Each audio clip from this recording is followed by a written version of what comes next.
সবাইকে math special ক্লাসে সবাইকে স্বাগতম জানাচ্ছি। আমি হুসাইন আহমেদ। আমরা আজকে গণিতের কতগুলো ইম্পর্টেন্ট বিষয় নিয়ে আলাপ আলোচনা করব এখানে। তো শুরুতে আমি আসলে পড়ালেখা করতেছি এই মুহূর্তে একটা ভার্সিটিতে ভর্তি হওয়ার জন্য। আমার টার্গেটের সামনে ইঞ্জিনিয়ারিং ওর সামনে ভার্সিটি। এমতো অবস্থায় কতগুলো কথা একটু খুব আলোচনা করাটা খুব বেশি জরুরি। কেননা আমি কেন বুয়েটে পড়বো, আমি কেন মেডিকেলে পড়বো, আমি কেন ঢাকা ভার্সিটিতে পড়বো, এই কোশ্চেনটা একটু সবাই ক্লিয়ার হওয়া উচিত যে আমি কেন BUET, medical, Dhaka varsity, Rajshahi university, RUET, KUET, চুয়েটে পড়বো। তো সবার কাছে আমার একটা কোশ্চেন, যে আমি যদি এই মুহূর্তে আপনাকে জিজ্ঞাসা করি যে আপনার দৃষ্টিতে বর্তমান বিশ্বের সর্বশ্রেষ্ঠ আবিষ্কার কি, তাহলে হয়তো এক একজন এক এক ধরনের আনসার দেবেন। কেউ ইলেকট্রিসিটি, অবশ্যই একটা ভালো আবিষ্কার, mobile phone, internet, computer, X ray, এগুলো সব কিছুই সব ভালো ভালো আবিষ্কার। বাট আমি আজকে একটা সবাইকে নতুন ইনফরমেশন দিই। উইলিয়াম জেমস নামে একজন আমেরিকান ফিলোসোফার ছিলেন। উইলিয়াম জেমস তার জীবনের শেষ 13 বছর মতন তৎকালীন বিশ্বের যারা সাকসেসফুল মানুষ ছিল তাদের লাইফ নিয়ে তিনি প্রায় 13 বছর রিসার্চ করেছিলেন। এটা 1860-এর দিকে। উইলিয়াম জেমস 13 বছর সাকসেসফুল মানুষ, তৎকালীন বিশ্বের সাকসেসফুল মানুষ, মানে বর্তমান বিশ্ব যদি হতো তাহলে কারা সাকসেসফুল মানুষ, যেমন Mark Zuckerberg, then Bill Gates, Warren Buffett, Donald Trump, এরা হচ্ছে সাকসেসফুল মানুষ। ঠিক এই টাইপের যারা সাকসেসফুল মানুষ ছিলেন তাদের লাইফ নিয়ে উইলিয়াম জেমস প্রায় 13 বছর রিসার্চ করার পরে তিনি কনক্লুশনে এসে একটা কথা বলেছিলেন, যে কথা উইলিয়াম জেমস বলার আগে পৃথিবী জানতো না। তার এই কথাটাকে বিশ্বের সর্বশ্রেষ্ঠ আবিষ্কার ধরা হয়। উইলিয়াম জেমস বলেছিলেন, the greatest discovery of my generation is that human beings can alter their life by alter their attitude of mind. মানুষ তার জীবনযাত্রার পরিবর্তন করতে পারবে শুধুমাত্র তার অ্যাটিটিউড পরিবর্তনের মাধ্যমে, তার দৃষ্টিভঙ্গি পরিবর্তনের মাধ্যমে। এবং এই কথাটা উইলিয়াম জেমস বলার আগে সারা পৃথিবী জানতো না। তো আমি এটা প্রমাণিত সত্য যে আপনি যদি আজকে বিলিয়নিয়ার হতে চান, আজকের থেকে আপনি বিলিয়নিয়ারের মতন অ্যাটিটিউড দেখান, আইদার টুডে আর টুমরো আপনি একদিন বিলিয়নিয়ার হয়েই যাবেন। কিন্তু আমরা তাহলে সবাই সাকসেসফুল মানুষ হতে চাই, তাহলে আমাদের অ্যাটিটিউড আনতে হবে সাকসেসফুল মানুষের মতো। কিন্তু এটা ঘরে বসে হবে না। অ্যাটিটিউড পরিবর্তনের মধ্যে পরিবর্তনের জন্য প্রথম যে জিনিসটা লাগবে আর সেটা হচ্ছে এনভায়রনমেন্ট। কেননা এনভায়রনমেন্ট ইস্যু। আমি যদি আপনাকে কোশ্চেন করি যে আপনি বাজারে লোকাল মার্কেটে একটা কোনো কিছু কিনতে গিয়েছেন, ধরেন একটা শার্ট কিনতে গিয়েছেন আপনি দোকানদারকে জিজ্ঞাসা করেন এটার দাম কত, দোকানদার বললে যদি 1000 টাকা, তাহলে আপনি কি বলেন না যে এটা ভাইজান 800 রাখেন বা 700 রাখেন বা 900 রাখেন? তার মানে আমরা কেনাকাটার সময় কিন্তু দামাদামি করতে পছন্দ করি। তার মানে দামাদামি করা আমার অ্যাটিটিউডের একটা পার্ট। কিন্তু বলেন তো, আপনি একটা হাইজেনিক রেস্টুরেন্টে খাইতে গিয়েছেন, সেখানে গিয়ে খাবারের বিল আসছে 1200 টাকা, আপনি কখনো বলেছেন যে 1000 রাখেন? তার মানে এই দামাদামি করার অ্যাটিটিউড আমার চেঞ্জ হয়ে যায় যখন আমার এনভায়রনমেন্ট চেঞ্জ হয়ে যায়। এই জন্য এনভায়রনমেন্ট ইস্যু। আপনি যদি আমাকে জিজ্ঞাসা করেন যে আমি বুয়েটে পড়ে কি পেয়েছি, তাহলে ইঞ্জিনিয়ারিং ডিগ্রি সার্টিফিকেট, এর চাইতেও গুরুত্বপূর্ণ আমি জিনিস একটা পেয়েছি। সেটা হচ্ছে বাংলাদেশের বাছাই বাছাই করা সেরা সেরা কিছু মানুষের সান্নিধ্যে আমি 5টা বছর ছিলাম। আর এই 5টা বছর আমার জীবন বদলায় দিছে। আমি মানুষটা অন্যরকম হয়ে গেছি। একটা ছেলে ঢাকা ইউনিভার্সিটি পড়তেছে, আর একটা ছেলে অন্য কোনো ইউনিভার্সিটি থেকে পড়তেছে। দুইটা মানুষের মধ্যে কিন্তু আসমান জমিন তফাৎ। কেননা দুইজনের এনভায়রনমেন্ট আলাদা। আর এই জন্যই আমাকে বুয়েট পড়তে হবে, এই জন্যই আমাকে ঢাকা ইউনিভার্সিটি পড়তে হবে, এই জন্যই আমাকে মেডিকেল পড়তে হবে। কেননা আমি ওই সাকসেসফুল মানুষগুলোর এনভায়রনমেন্টে যেতে চাই। তো এই জন্য একটা ব্যাপার, সবাই আমরা সাকসেসফুল হতে চাই, এর জন্য এনভায়রনমেন্ট জরুরি। আমার আলটিমেট টার্গেট হচ্ছে আমরা আমাদের অ্যাটিটিউড চেঞ্জ করব। তো অনেক আলোচনা হলো, আমরা আসলে গণিতের কয়টা গুরুত্বপূর্ণ বিষয় নিয়ে আলাপ আলোচনা করব। তার মধ্যে প্রথম যেটা নিয়ে আলাপ করব সেটা হচ্ছে সরলরেখা। সরলরেখা, আমি ছোটবেলায় একটা গল্প শুনেছিলাম এরকম, যে একজন ছাত্র সে তার বাংলা পরীক্ষার জন্য সে অনেক কষ্ট করে একটা রচনা মুখস্থ করছে, গরুর রচনা, যে গরুর 4টি পা, 1টি লেজ, 1টি মাথা, এরকম সামথিং কোনো কিছু মুখস্থ করছে। সে অনেক ফাঁকিবাজ স্টুডেন্ট। পরে সে চিন্তা ভাবনা করছে যে পরীক্ষায় কোশ্চেন যেটাই আসুক আমি লিখবো গরুর রচনা, কেননা এটা আমার মুখস্থ। সে পরীক্ষায় গিয়ে দেখে কোনো কারণে আসছে একটা নদীর রচনা। তারপরে সে অনেকক্ষণ চিন্তা ভাবনা করে লিখলো যে বিকেলে নদীর পাড়ে ঘুরতে গিয়ে দেখি একটি গরু বাঁধা, গরুর 4টি পা, একটি লেজ, একটি মাথা। তার মানে কোশ্চেন যেটাই আসুক ও লিখবে গরুর রচনা। এই জন্য আমরা টোটাল সরল রেখা পড়ার জন্য 3 লাইনের একটা রচনা শিখবো এই মুহূর্তে। এরপরে কোশ্চেন যেটাই আসুক আমরা 3 লাইন করব। তাহলে চলেন আগে আমরা শুরু করি যে কি 3 লাইন আমরা শিখবো। আমরা এখানে একটা সংখ্যা রেখা এঁকে ফেললাম। এটা আসলে বাস্তব সংখ্যা রেখা, কেননা এখানে শুধু আমরা বাস্তব সংখ্যাকেই পুট করতে পারবো। এবং এই বাস্তব সংখ্যা রেখা দেখতে একটা সরল রেখার মতন। তার মানে এই বাস্তব সংখ্যা রেখা দিয়ে আমরা সরল রেখার 3টা লাইন শিখবো, যে লাইন দিয়ে আমরা সরল রেখার সব অঙ্ক করে ফেলবো। তাহলে ধরে নেন আপনি বাস্তব সংখ্যা রেখার 1 নম্বর বিন্দুতে একটা মানুষ দাঁড়ায় ছিল, তার অবস্থান ছিল 1। এইখান থেকে সে উঠে 4 নম্বর বিন্দুতে চলে আসছে। তার মানে তার অবস্থান ছিল প্রথমে 1, পরবর্তীতে তার অবস্থান হয়েছে 4। আমি যদি আপনাকে প্রশ্ন করি সে কত একক দূরত্ব অতিক্রম করেছে, তাহলে আপনি দেখবেন 1 একক, 2 একক, 3 একক। তার মানে সে 3 একক দূরত্ব অতিক্রম করেছে। এখন আমার ছিল 1, হয়ে গেছে 4, তাহলে 1 আর 4 কে কি করলে 3 আসে? আমরা খুব সহজেই বলে দিতে পারবো 4 - 1 = 3। তার মানে দুটা বিন্দুর অবস্থান ছিল হচ্ছে 1 আর 4, পার্থক্য 3। পার্থক্য মানে সবসময় বড়টা বিয়োগ ছোটটা। তাহলে পার্থক্য করে ফেললে আমরা দূরত্ব পাচ্ছি। তার মানে আমরা শিখলাম দূরত্ব ইকুয়াল টু দুটি বিন্দুর অবস্থানের পার্থক্য। এটা আমাদের 1 নাম্বার কথা, দূরত্ব ইকুয়াল টু দুটি বিন্দুর অবস্থানের পার্থক্য। এখন ওকে, আমরা 1 মিনিটের ছোট্ট একটা ব্রেক নিচ্ছি, তারপরে আবার শুরু করব।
ওকে, যান্ত্রিক ত্রুটির জন্য আমি আন্তরিকভাবে দুঃখিত।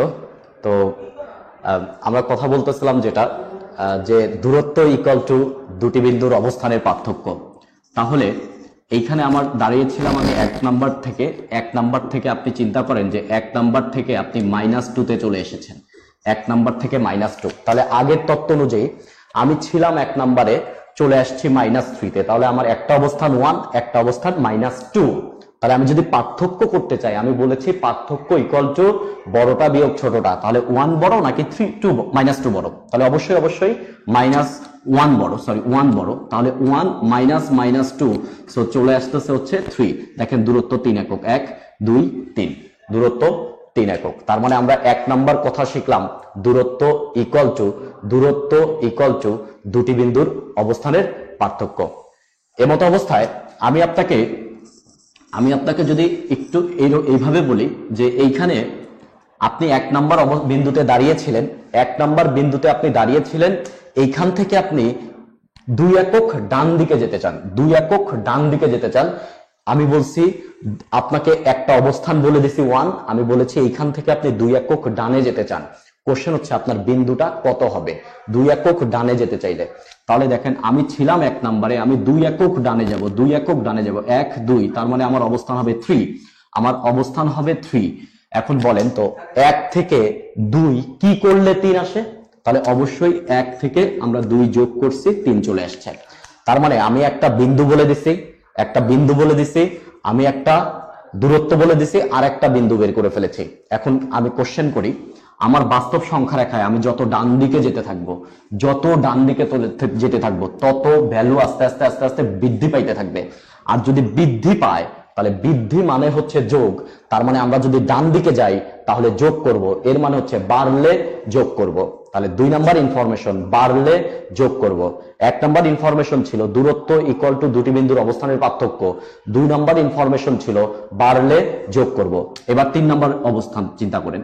আপনি 1 নাম্বারে ছিলেন, আপনাকে বলেছি আমি 1 নাম্বার থেকে আপনি 4 একক বামে আসবেন, 4 একক বামে, তাহলে 1 একক 2 একক 3 একক 4 একক, তাহলে আমরা চলে আসছি -3 তে। 1 নম্বরে আপনি ছিলেন, 4 একক বামে গিয়েছেন, যদি বিয়োগ করে দিই তাহলেই -3।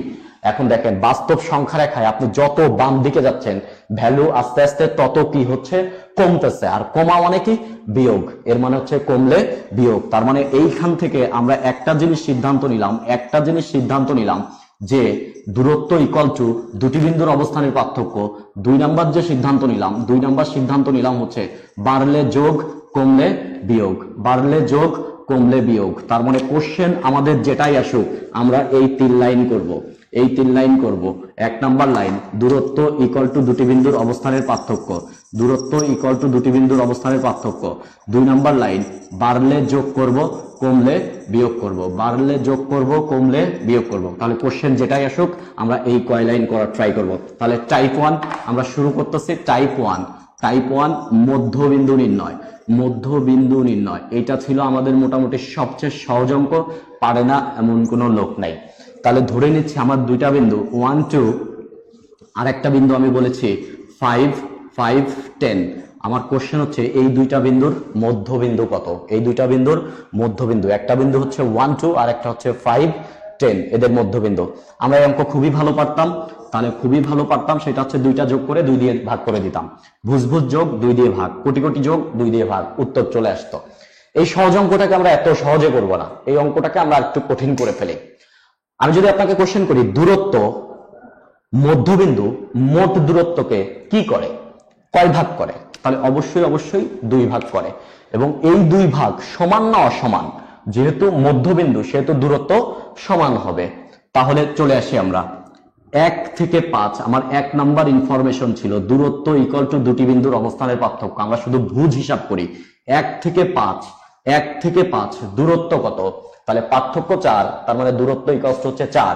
তাহলে মোট দূরত্ব যদি 4 হয় তাহলে অর্ধেকের দূরত্ব কত, অর্ধেকের দূরত্ব 2, অর্ধেকের দূরত্ব 2। এখন বলেন 2 নাম্বার ইনফরমেশন 1 থেকে 5 বেড়েছে না কমেছে, অবশ্যই বেড়েছে, আর বাড়লে কি, যোগ। তাহলে 1 2 যোগ হয়ে 3, 3 2 যোগ হয়ে 5। পরেরটা দেখেন, কোটি হিসাব করি, 2 থেকে 10, কথা হচ্ছে দূরত্ব কত, তাহলে 2 থেকে 10 দূরত্ব 8, তাহলে অর্ধেকের দূরত্ব কত, 4। এবার কথা 2 থেকে 10 বাড়ছে না কমছে, তাহলে এখানে বাড়ছে, বাড়লে কি, যোগ, তাহলে 2 4 যোগ হয়ে 6। তাহলে আমাদের মধ্যবিন্দু হচ্ছে 3 6। আরেকটা এক্সাম্পল নেই, কেননা এই জিনিসটা দিয়েই আমরা সব অঙ্ক করব, সো আমাদের এই জিনিসটাতে একটু ভালো মতন ক্লিয়ার হয়ে নিতে হবে। তাহলে আমরা আরেকটা ধরলাম 1 1 7 1 7 1 7, আরেকটা হচ্ছে আমি বলেছি -7 -7 12 -7 12, এদের মধ্যবিন্দু নির্ণয় করব। বিন্দু 1 7 আর -7 12, তাহলে 1 থেকে -7 দূরত্ব কত, মধ্যবিন্দু অর্ধেক করে ফেলবে। 1 থেকে -7 দূরত্ব কত, বড়কে 1 আর -7, তাহলে অবশ্যই 1 বড়, তাহলে 1 থেকে -7 দূরত্ব 8, তাহলে অর্ধেকের দূরত্ব 4। 1 থেকে -7 বেড়েছে না কমেছে, তাহলে অবশ্যই কমেছে, আর কমলে কি, বিয়োগ, তাহলে 1 -4 -3। 7 থেকে 12 দূরত্ব কত, তাহলে 7 আর 12 দূরত্ব 5, তাহলে অর্ধেকের দূরত্ব 5/2। এবার কথা 7 থেকে 12 বেড়েছে না কমেছে, তাহলে যেহেতু বেড়েছে বাড়লে যোগ, তাহলে 7 বাড়বে কত, 5/2, তার মানে 7 যোগ 5/2, 7 যোগ 5/2, তার মানে বিন্দুটা হবে -3 14 19/2, -3 19/2। এই কথার মানে হচ্ছে বাড়লেও অসুবিধা নাই, কমলেও অসুবিধা নাই, ভগ্নাংশ হইলেও অসুবিধা নাই, পূর্ণ সংখ্যা হলেও অসুবিধা নাই, আমরা এখন সব পারি। তাহলে দেখেন এই সহজ অঙ্কটারে কঠিন করে করার ফলে পরের কঠিন অঙ্কগুলো কেমনে সহজ হয়ে যায়। টাইপ 2 সমত্রিখণ্ডন বিন্দু নির্ণয়, সমত্রিখণ্ডন বিন্দু নির্ণয়, তার মানে মোট সমত্রিখণ্ডন বিন্দু, তার মানে কয় খণ্ড হবে, অবশ্যই 3 খণ্ড হবে। তো আমরা ধরে নিচ্ছি 1 2, আর একটা বিন্দু ধরলাম 10 17। কোশ্চেন হচ্ছে এদের সমত্রিখণ্ডন বিন্দু কত? সমত্রিখণ্ডন বিন্দু, তার মানে মোট দূরত্ব 3 খণ্ড হবে। তাহলে মোট দূরত্ব আমাদের 3টা খণ্ড আছে। আমরা এই অঙ্ক করতাম এইভাবে, প্রথম বিন্দুকে লিখতাম হচ্ছে 1:2 অনুপাতে, দ্বিতীয় বিন্দুকে লিখতাম 2:1 অনুপাতে, দেন দুইটা অনুপাতের সূত্র দিয়ে দুইটা উত্তর আসতো। দেখেন এই অঙ্ক কত সহজ হয়ে গেছে এখন। 1 থেকে 10 দূরত্ব কত? দূরত্ব 9, পার্থক্য নয়, দূরত্ব 9। তাহলে কয় খণ্ডের দূরত্ব 9? আমাদের এখানে 3 খণ্ড আছে, তার মানে 3 খণ্ডের দূরত্ব 9। তাহলে এক খণ্ডের দূরত্ব কত? তাহলে প্রত্যেকটা খণ্ডের দূরত্ব হচ্ছে 3 3, কেননা 3 খণ্ডের হচ্ছে 9। এখন 1 থেকে 10 বেড়েছে না কমেছে? তার মানে বেড়েছে, বাড়লে যোগ। তাহলে 1 3 যোগ হয়ে 4, 4 3 যোগ হয়ে 7, 7 3 যোগ হয়ে 10। পরেরটা 2 থেকে 17, 2 থেকে 17 দূরত্ব কত? 2 থেকে 17 দূরত্ব হচ্ছে 15। 3 খণ্ডের দূরত্ব 15, তাহলে এক এক খণ্ডের কত? 5 5 5। এবার 2 থেকে 17 বেড়েছে না কমেছে? বাড়লে যোগ। তাহলে 2 5 যোগ হয়ে 7, 7 5 যোগ হয়ে 12, 12 5 যোগ হয়ে 17। তার মানে আমার উত্তর 4 7 আর হচ্ছে 7 12, এই দুইটা বিন্দু উত্তর। তাহলে এবার বলেন, চতুর্খণ্ডন বিন্দু যদি আসতো তাহলে 4 খণ্ড করতাম, 40 খণ্ড আসলে 40 খণ্ড করতাম, 100 খণ্ড হইলে 100 খণ্ড করতাম, আর বাড়লে যোগ, কমলে বিয়োগ। তার মানে আমরা এখন সব পারি। দেন পরের টাইপ 3। আমরা টাইপের নাম দিলাম হচ্ছে বর্গ, রম্বস, আয়ত, সামান্তরিক। তো আমাদের অঙ্ক একটা নিয়ে ফেলি। একটা অঙ্ক আমাদের এইভাবে সলভ করতেছি। একটা বিন্দু 2 3, একটা বিন্দু 4 7, আর একটা বিন্দু ধরলাম 1 - 2। কোশ্চেন হচ্ছে এই শীর্ষের স্থানাঙ্ক কত? দেখেন তো আমাদের এরকম অঙ্ক ছিল কিনা। কোন চতুর্ভুজ বলতে বর্গ, রম্বস, আয়ত, সামান্তরিকে, সেখানে 3টা শীর্ষবিন্দু আমাদের দেওয়া থাকতো, চতুর্থ শীর্ষবিন্দু আমাদের নির্ণয় করতে হতো। সেক্ষেত্রে আমরা কাজ কি করতাম? এই বিন্দুকে আমরা XY ধরে নিতাম, দেন বলতাম এই কর্ণের মধ্যবিন্দু আর এই কর্ণের মধ্যবিন্দু একই বিন্দু, দেন দুই মধ্যবিন্দু, একটা ভুজ ইকুয়াল টু ভুজ, কোটি ইকুয়াল টু কোটি লিখলে XY বের হয়ে যেত। তার মানে কি বের হয়ে যেত? এই বিন্দুর স্থানাঙ্ক বের হয়ে যেত। এখন এই কাজটা আমি খুব সহজে করি, কেননা আমরা রচনা শিখছি 3 লাইনের, সেক্ষেত্রে আমরা এইগুলা কর্ণের মধ্যবিন্দু এগুলো আমরা শিখি নাই। তার মানে দেখেন তো, আমি যার নাম বলছি, বর্গ, রম্বস, আয়ত, সামান্তরিক, এই 4 জনেরই দেখেন একটা কমন বৈশিষ্ট্য আছে, আর বৈশিষ্ট্যটা হচ্ছে বিপরীত বাহুর দৈর্ঘ্য সমান। আর বিপরীত বাহুর দৈর্ঘ্য মানেই দূরত্ব, আর দূরত্ব মানেই আমরা যা শিখছি তাই, দুটি বিন্দুর অবস্থানের পার্থক্য। তাহলে চিন্তা করেন তো, এই বাহুটা আর এই বাহুটা বিপরীত বাহু কিনা।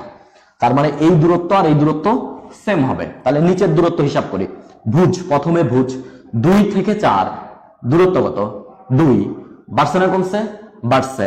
তাহলে উপরেও কত বাড়বে? 2 বাড়বে। তাহলে উপরের ভুজ 1, 2 বেড়ে গিয়ে 3। কোনটা? 3 থেকে 7 দূরত্ব কত? কোটি হিসাব করতেছি। 3 থেকে 7 দূরত্ব কত? 4। বেড়েছে না কমেছে? তাহলে বেড়েছে। তাহলে -2, 4 বাড়বে, 4 বাড়লে +2। সো আমার উত্তর হচ্ছে 3 2। উত্তর 3 2। তাহলে দেখেন তো, আমার যদি এই দুইটা বাহুতেও আমি হিসাব করতাম সেটাও করা যেত, কেননা এই দুইটা বাহু বিপরীত বাহু। তখন আমরা অঙ্কটা এইভাবে করতাম। 2 থেকে 1 দূরত্ব কত?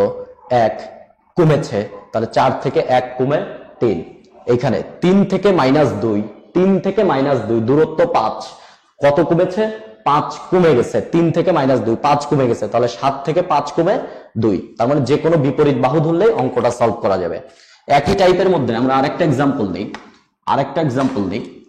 যে আমার একটা ABC ত্রিভুজ, এই ABC ত্রিভুজের আমাদের 3টা বাহুর মধ্যবিন্দু দেওয়া আছে। 3টা বাহুর মধ্যবিন্দু, একটা মধ্যবিন্দু 2 3, একটা মধ্যবিন্দু 1 3, একটা মধ্যবিন্দু হচ্ছে -5 7। ধরে নিচ্ছে এই অবস্থা যে এইটা দেওয়া আছে। কোশ্চেন হচ্ছে আমাদের 3টা শীর্ষবিন্দুর স্থানাঙ্ক কত? তার মানে বাহুগুলোর মধ্যবিন্দু দেওয়া আছে, আমার নির্ণয় করতে হবে তাদের শীর্ষবিন্দু, অর্থাৎ A B C, এদের স্থানাঙ্ক আমার লাগবে। তাহলে একটু আসেন তো, A বিন্দুটা ভুজ একটা কোটি একটা, এখানেও ভুজ একটা কোটি একটা, এখানেও ভুজ একটা কোটি একটা, তার মানে তিনটা ভুজ তিনটা কোটি। তাহলে আমাদের মোট আননোন 6টা। তো 6টা ইকুয়েশন সলভ করতে হবে। এই কাজটাকে আমরা একটু সহজে করি। তাহলে এই একই ছবি আমরা দেখেন তো এইটা যদি যোগ করে দিই, এটা যদি যোগ করে দিই, অর্থাৎ দুইটা মধ্যবিন্দু এইভাবে যোগ করে দিলাম, দেখেন আপনার ছবিতে একটা সামান্তরিক তৈরি হয়ে গেছে। সামান্তরিক, আপনি ছবির মধ্যে একটা সামান্তরিক খুঁজে পাবেন যে সামান্তরিকে 3টা শীর্ষবিন্দু দেওয়া আছে, একটা শীর্ষবিন্দু নাই। আর আমরা কেবলই শিখেছি 3 শীর্ষবিন্দু দেওয়া থাকলে একটা শীর্ষবিন্দু কিভাবে নির্ণয় করে, তার মানে এ বের হয়ে যাবে। এবার ছবিটাকে যদি আরেকটু এডিট করি, যদি এইভাবে যোগ করি, তাহলে দেখেন আরেকটা সামান্তরিক তৈরি হবে যেখানে সি নাই, সো সি বের হয়ে যাবে। আরেকটা ছবি আঁকবো এরকম, আরেকটা ছবি আঁকবো এরকম, সেখানে এই 3টা বিন্দু আছে, বি নাই, সো বি বের হয়ে যাবে। তার মানে ছবিটা 3বার আঁকলেই আমার অঙ্ক শেষ, 3টা বিন্দু শেষ। সবাই পরের টাইপ দেন এটা হচ্ছে আমাদের টাইপ 4। টাইপ 4 দেখেন তো আমাদের এরকম কোশ্চেন ছিল কিনা। এরকম কোশ্চেন, আমাকে 2টা বিন্দু দেওয়া আছে, বলছে এই 2টা বিন্দুর সংযোগ রেখাটা অমুক অক্ষ কি অনুপাতে ভাগ করছে, এক্স অক্ষ আর ওয়াই অক্ষ। তাহলে আমরা এইরকম একটা অঙ্ক করি। আমার একটা বিন্দু দেওয়া আছে x1 y1, আর একটা বিন্দু দেওয়া আছে x2 y2।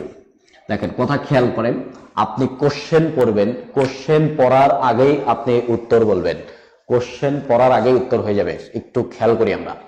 কোশ্চেন আসছে, এটা হচ্ছে আমাদের অক্ষরেখা, এটা হচ্ছে আমাদের অক্ষরেখা। আমাদের কোশ্চেন আসছে হচ্ছে যে এদের শীর্ষবিন্দুকে, এই 2টা বিন্দু x1 y1 বিন্দু আর x2 y2 বিন্দু, এই 2টা বিন্দুকে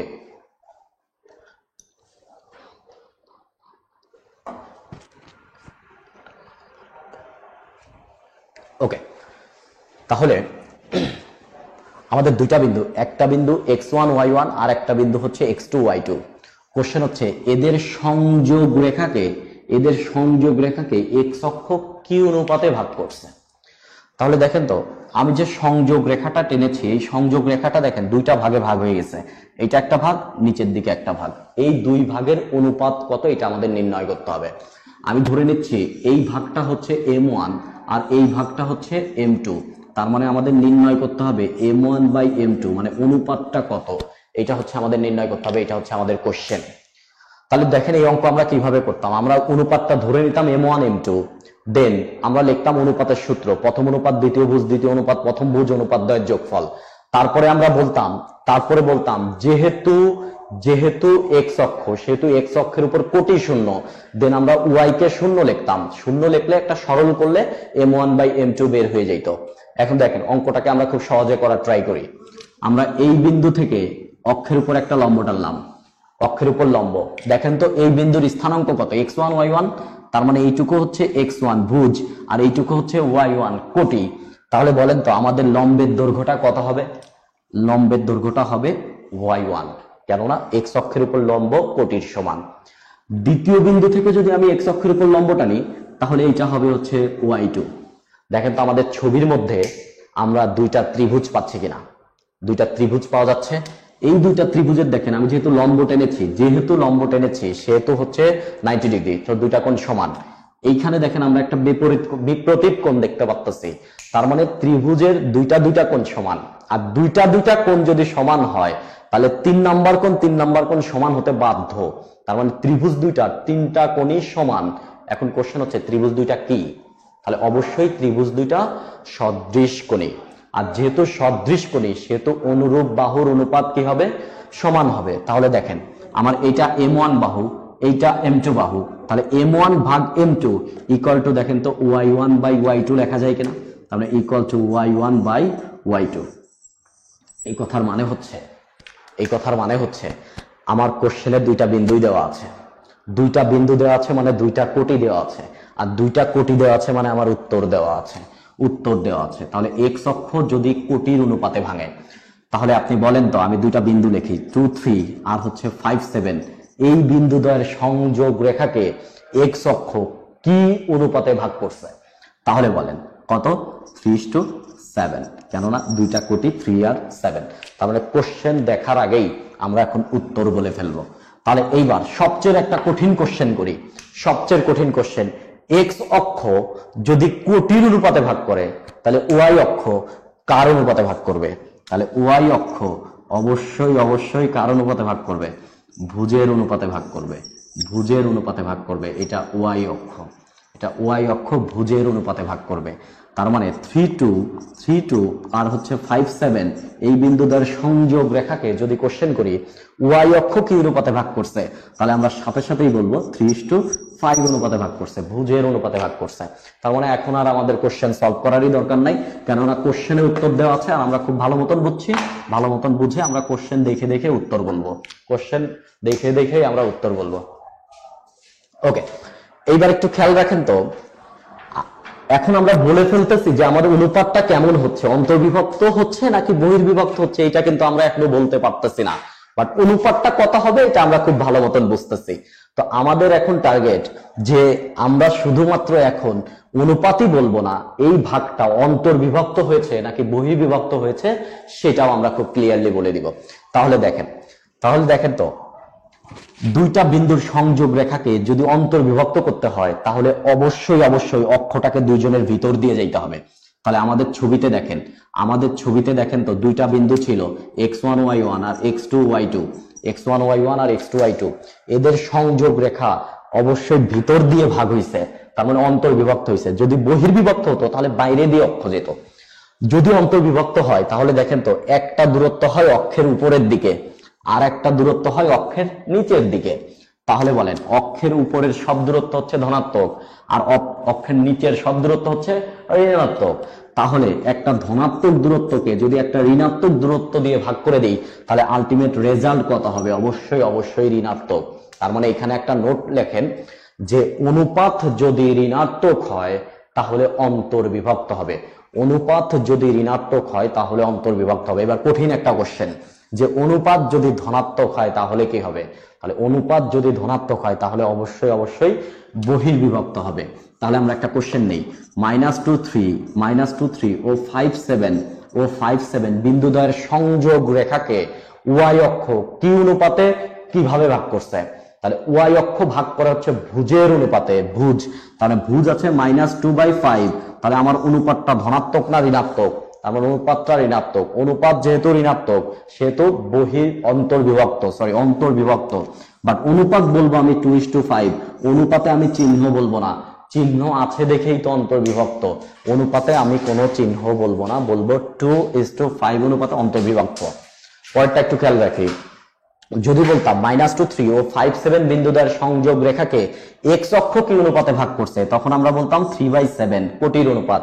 দেখেন তো ধনাত্মক না ঋণাত্মক? তার মানে ধনাত্মক, বহির্বিভক্ত কত অনুপাতে? 3:7 অনুপাতে। তার মানে অক্ষের সাপেক্ষে যে কোনো অঙ্ক আমরা এখন কোশ্চেন দেখার আগেই উত্তর বলে দিব। পরেরটা লেখেন রেখার সাপেক্ষে বিভক্তকরণ, রেখার সাপেক্ষে বিভক্তকরণ। আচ্ছা, আমরা একটু দ্রুত যাচ্ছি, একটু তাড়াতাড়ি যাচ্ছি, কেননা আমরা অনেক ডিটেলস বিষয় নিয়ে আলাপ আলোচনা করবো আস্তে। এই জন্য হচ্ছে আমরা চাচ্ছি যে একটু দ্রুত আগাই, এই জন্য সবাইকে বলবো যে সাথে থাকার জন্য। আর সবচেয়ে ভালো হয় যদি আপনার সাথে এখন একটা খাতা কলম থাকে, তাহলে আপনি আমার সাথে সাথে লিখে যদি সামনে বসে একটু প্র্যাকটিস করতে পারেন তাহলে দেখবেন যে ব্যাপারগুলো খুব বেশি ইজি হয়ে যাচ্ছে। পরেরটা রেখার সাপেক্ষে বিভক্তকরণ। আগের মতোই আমি বিন্দু বলে দিলাম x1 y1, আর একটা বিন্দু বললাম হচ্ছে x2 y2, আর একটা রেখা বলে দিছি, একটা রেখা বলছি হচ্ছে ax plus by plus c is equals to 0, ax plus by plus c is equals to 0। Question বলেছি x1 y1 আর x2 y2 বিন্দুদ্বয়ের সংযোগ রেখাকে ax plus by plus c রেখাটি কি অনুপাতে কিভাবে ভাগ করছে? কি অনুপাতে কিভাবে ভাগ করছে x1 y1 আর হচ্ছে x2 y2 বিন্দুর সংযোগ রেখাকে? তাহলে দেখেন তো আগের বারে এটা ছিল অক্ষ, এখন হচ্ছে জিনিসটা একটা সরল রেখা, এটা একটু খেয়াল রাখতাম। আগের মতোই সংযোগ রেখাকে ফেলি, সংযোগ রেখা দেখেন দুইটা ভাগে ভাগ হয়ে গেছে, উপরের দিকে একটা ভাগ, নিচের দিকে একটা ভাগ। তো উপরের ভাগটা যদি আমি বলি m1 আর নিচের ভাগটা যদি আমি বলি m2, তাহলে আমরা চেয়েছি m1/m2 ইকুয়াল টু কত? m1/m2 ইকুয়াল টু কত? আগেরটার মতন হুবহু সেম, আমরা এই বিন্দু থেকে এর উপর একটা লম্ব টানলাম। এখন বলেন তো আগের বার এই লম্বটার দৈর্ঘ্য ছিল y1, এটাকে কি এখন আর y1 বলা যাচ্ছে? এটাকে y1 আর বলা যাচ্ছে না, y1 কোনো মতেই বলা যাচ্ছে না। কেন? কেন? কারণ এটা তো অক্ষরেখা না, এটা একটা সরল রেখা। কিন্তু বলেন তো, এই বিন্দু থেকে এই রেখার লম্ব দূরত্ব বলা যাচ্ছে? কেননা আমরা লম্ব টেনেছি, তার মানে লম্ব দূরত্ব। আর লম্ব দূরত্ব বের করতে আমরা পারি বিন্দু রেখার উপর বসে সহগের স্কোয়ার দিয়ে ভাগ হয়। তার মানে x1 y1 বিন্দু রেখাটার উপর বসবে, হবে ax1 plus by1 plus c, সহগের স্কোয়ার দিয়ে ভাগ, তার মানে a square plus b square. এইটা পেলাম আমরা এই লম্বের দৈর্ঘ্য। দ্বিতীয়, এই বিন্দু থেকে যদি একটা লম্বটা নিই, তাহলে এই লম্বটা হবে এই দ্বিতীয় বিন্দু রেখার উপর বসবে সহগের স্কোয়ার, তাহলে ax2 plus by2 plus c ভাগ হচ্ছে সহগের square a square plus b square. এইবার দেখেন, আবার আগের মতন দুইটা ত্রিভুজ এবং ত্রিভুজ দুইটা সদৃশ, তার মানে অনুরূপ বাহুর অনুপাত সমান হবে। তার মানে m1 বাহু ভাগ m2 বাহু ইকুয়াল টু হবে এই লম্ব বাহু ভাগ এই লম্ব বাহু। আর এই লম্ব বাহু মানে হচ্ছে এই পুরাটা, আর এই লম্ব বাহু মানে এই পুরাটা। তাহলে দেখেন m1 by m2 equal to এইটা ভাগ এইটা যদি লিখি, তাহলে দেখেন দুইজনেরই হর সমান বা নিচে নিচে সমান, তাহলে ভাগ করলে নিচে নিচে কেটে যাবে। তাহলে পড়ে থাকবে কি? শুধু পড়ে থাকবে ax1 plus by1 plus c, ax2 plus by2 plus c। এইটাই হবে হচ্ছে আমাদের অনুপাত। তার মানে ব্যাপারটা কি দাঁড়ালো? আমরা আলটিমেটলি সিদ্ধান্তটা কি নিলাম? সিদ্ধান্ত নিলাম আমার দুইটা বিন্দু দেওয়া থাকবে, রেখা দেওয়া থাকবে, তাহলে আমার বিন্দুটা রেখার উপর বসাবো ভাগ বিন্দুটা রেখার উপর বসাবো। প্রথম বিন্দু রেখার উপর ভাগ দ্বিতীয় বিন্দু রেখার উপর, সাথে সাথে আমরা অনুপাত পেয়ে যাব। এবং এইটা আমরা মুখস্থ করব না, টোটাল ব্যাপারটা আমরা কনসাসলি করব, কেননা টোটাল ব্যাপারটা আমরা এখন জানি এবং বুঝি। তাহলে আমরা একটা কোশ্চেন নেই, কোশ্চেনটা আমরা এরকম নেই যে 2 3 আর হচ্ছে -1 2 এই বিন্দুদ্বয়ের সংযোগ রেখাকে 2x - y + 1 রেখাটি কি অনুপাতে কিভাবে ভাগ করেছে? 2 3 -1 2 বিন্দুদ্বয়ের সংযোগ রেখাকে এই রেখাটি কি অনুপাতে কিভাবে ভাগ করেছে? তাহলে আমরা সিদ্ধান্ত নিয়েছিলাম প্রথম বিন্দুটা রেখার উপর বসবে, তারপরে x এর জায়গা ভুজ, y এর জায়গা কোটি, 2 × 2 -3 + 1 ভাগ দ্বিতীয় বিন্দু রেখার উপর বসবে, তাহলে 2 × -1 -2 + 1, তার মানে দাঁড়াচ্ছে 4 - 3, সো 1 + 1 উপরে 2 -2 -2 -4 ভাগ হচ্ছে -3। তার মানে আমাদের রেজাল্ট আসতেছে নেগেটিভ দেখেই আমরা সিদ্ধান্ত নিয়ে ফেলেছি অন্তর্বিভক্ত, বাট অনুপাত হবে 2:3। তার মানে 2:3 অনুপাতে অন্তর্বিভক্ত করবে। তাহলে এখন বলেন, অক্ষের সাপেক্ষে হোক আর রেখার সাপেক্ষে হোক আমরা এখন পারি কিনা? তাহলে আমরা এখন অবশ্যই পারি। ঠিক আছে, তাহলে পরের টাইপ আমরা শিখবো হচ্ছে লম্ব ও সমান্তরাল রেখা নির্ণয়। ঢাকা ইউনিভার্সিটির জন্য এই জিনিসটা খুব ইম্পর্টেন্ট, বিগত বছরের কোশ্চেনে বারবার এসেছে, বাট আমরা একটু পরে যখন এটা বড় অঙ্ক করার ট্রাই করব তখন এই ছোট ছোট ব্যাপারগুলা খুব বেশি লাগবে। এই জন্য আমরা একটু জেনে বুঝে নিই যে কিভাবে করব। তাহলে দেখেন তো, আমরা একটা জিনিস জানতাম যে ax + by + c = 0, ax + by + c = 0। এটা যদি কোনো একটা সরল রেখা হয়, এটা যদি তাহলে এর উপর যে লম্ব সরল রেখা বের করে, তাহলে ঢাল হয় হচ্ছে উল্টামান উল্টা চিহ্ন, আর ঢাল উল্টামান উল্টা চিহ্ন হয় দেখে তখন আমরা একটা কাজ করতাম, x আর y এর সহগ চেঞ্জ করে দিতাম, চিহ্ন চেঞ্জ করে দিতাম।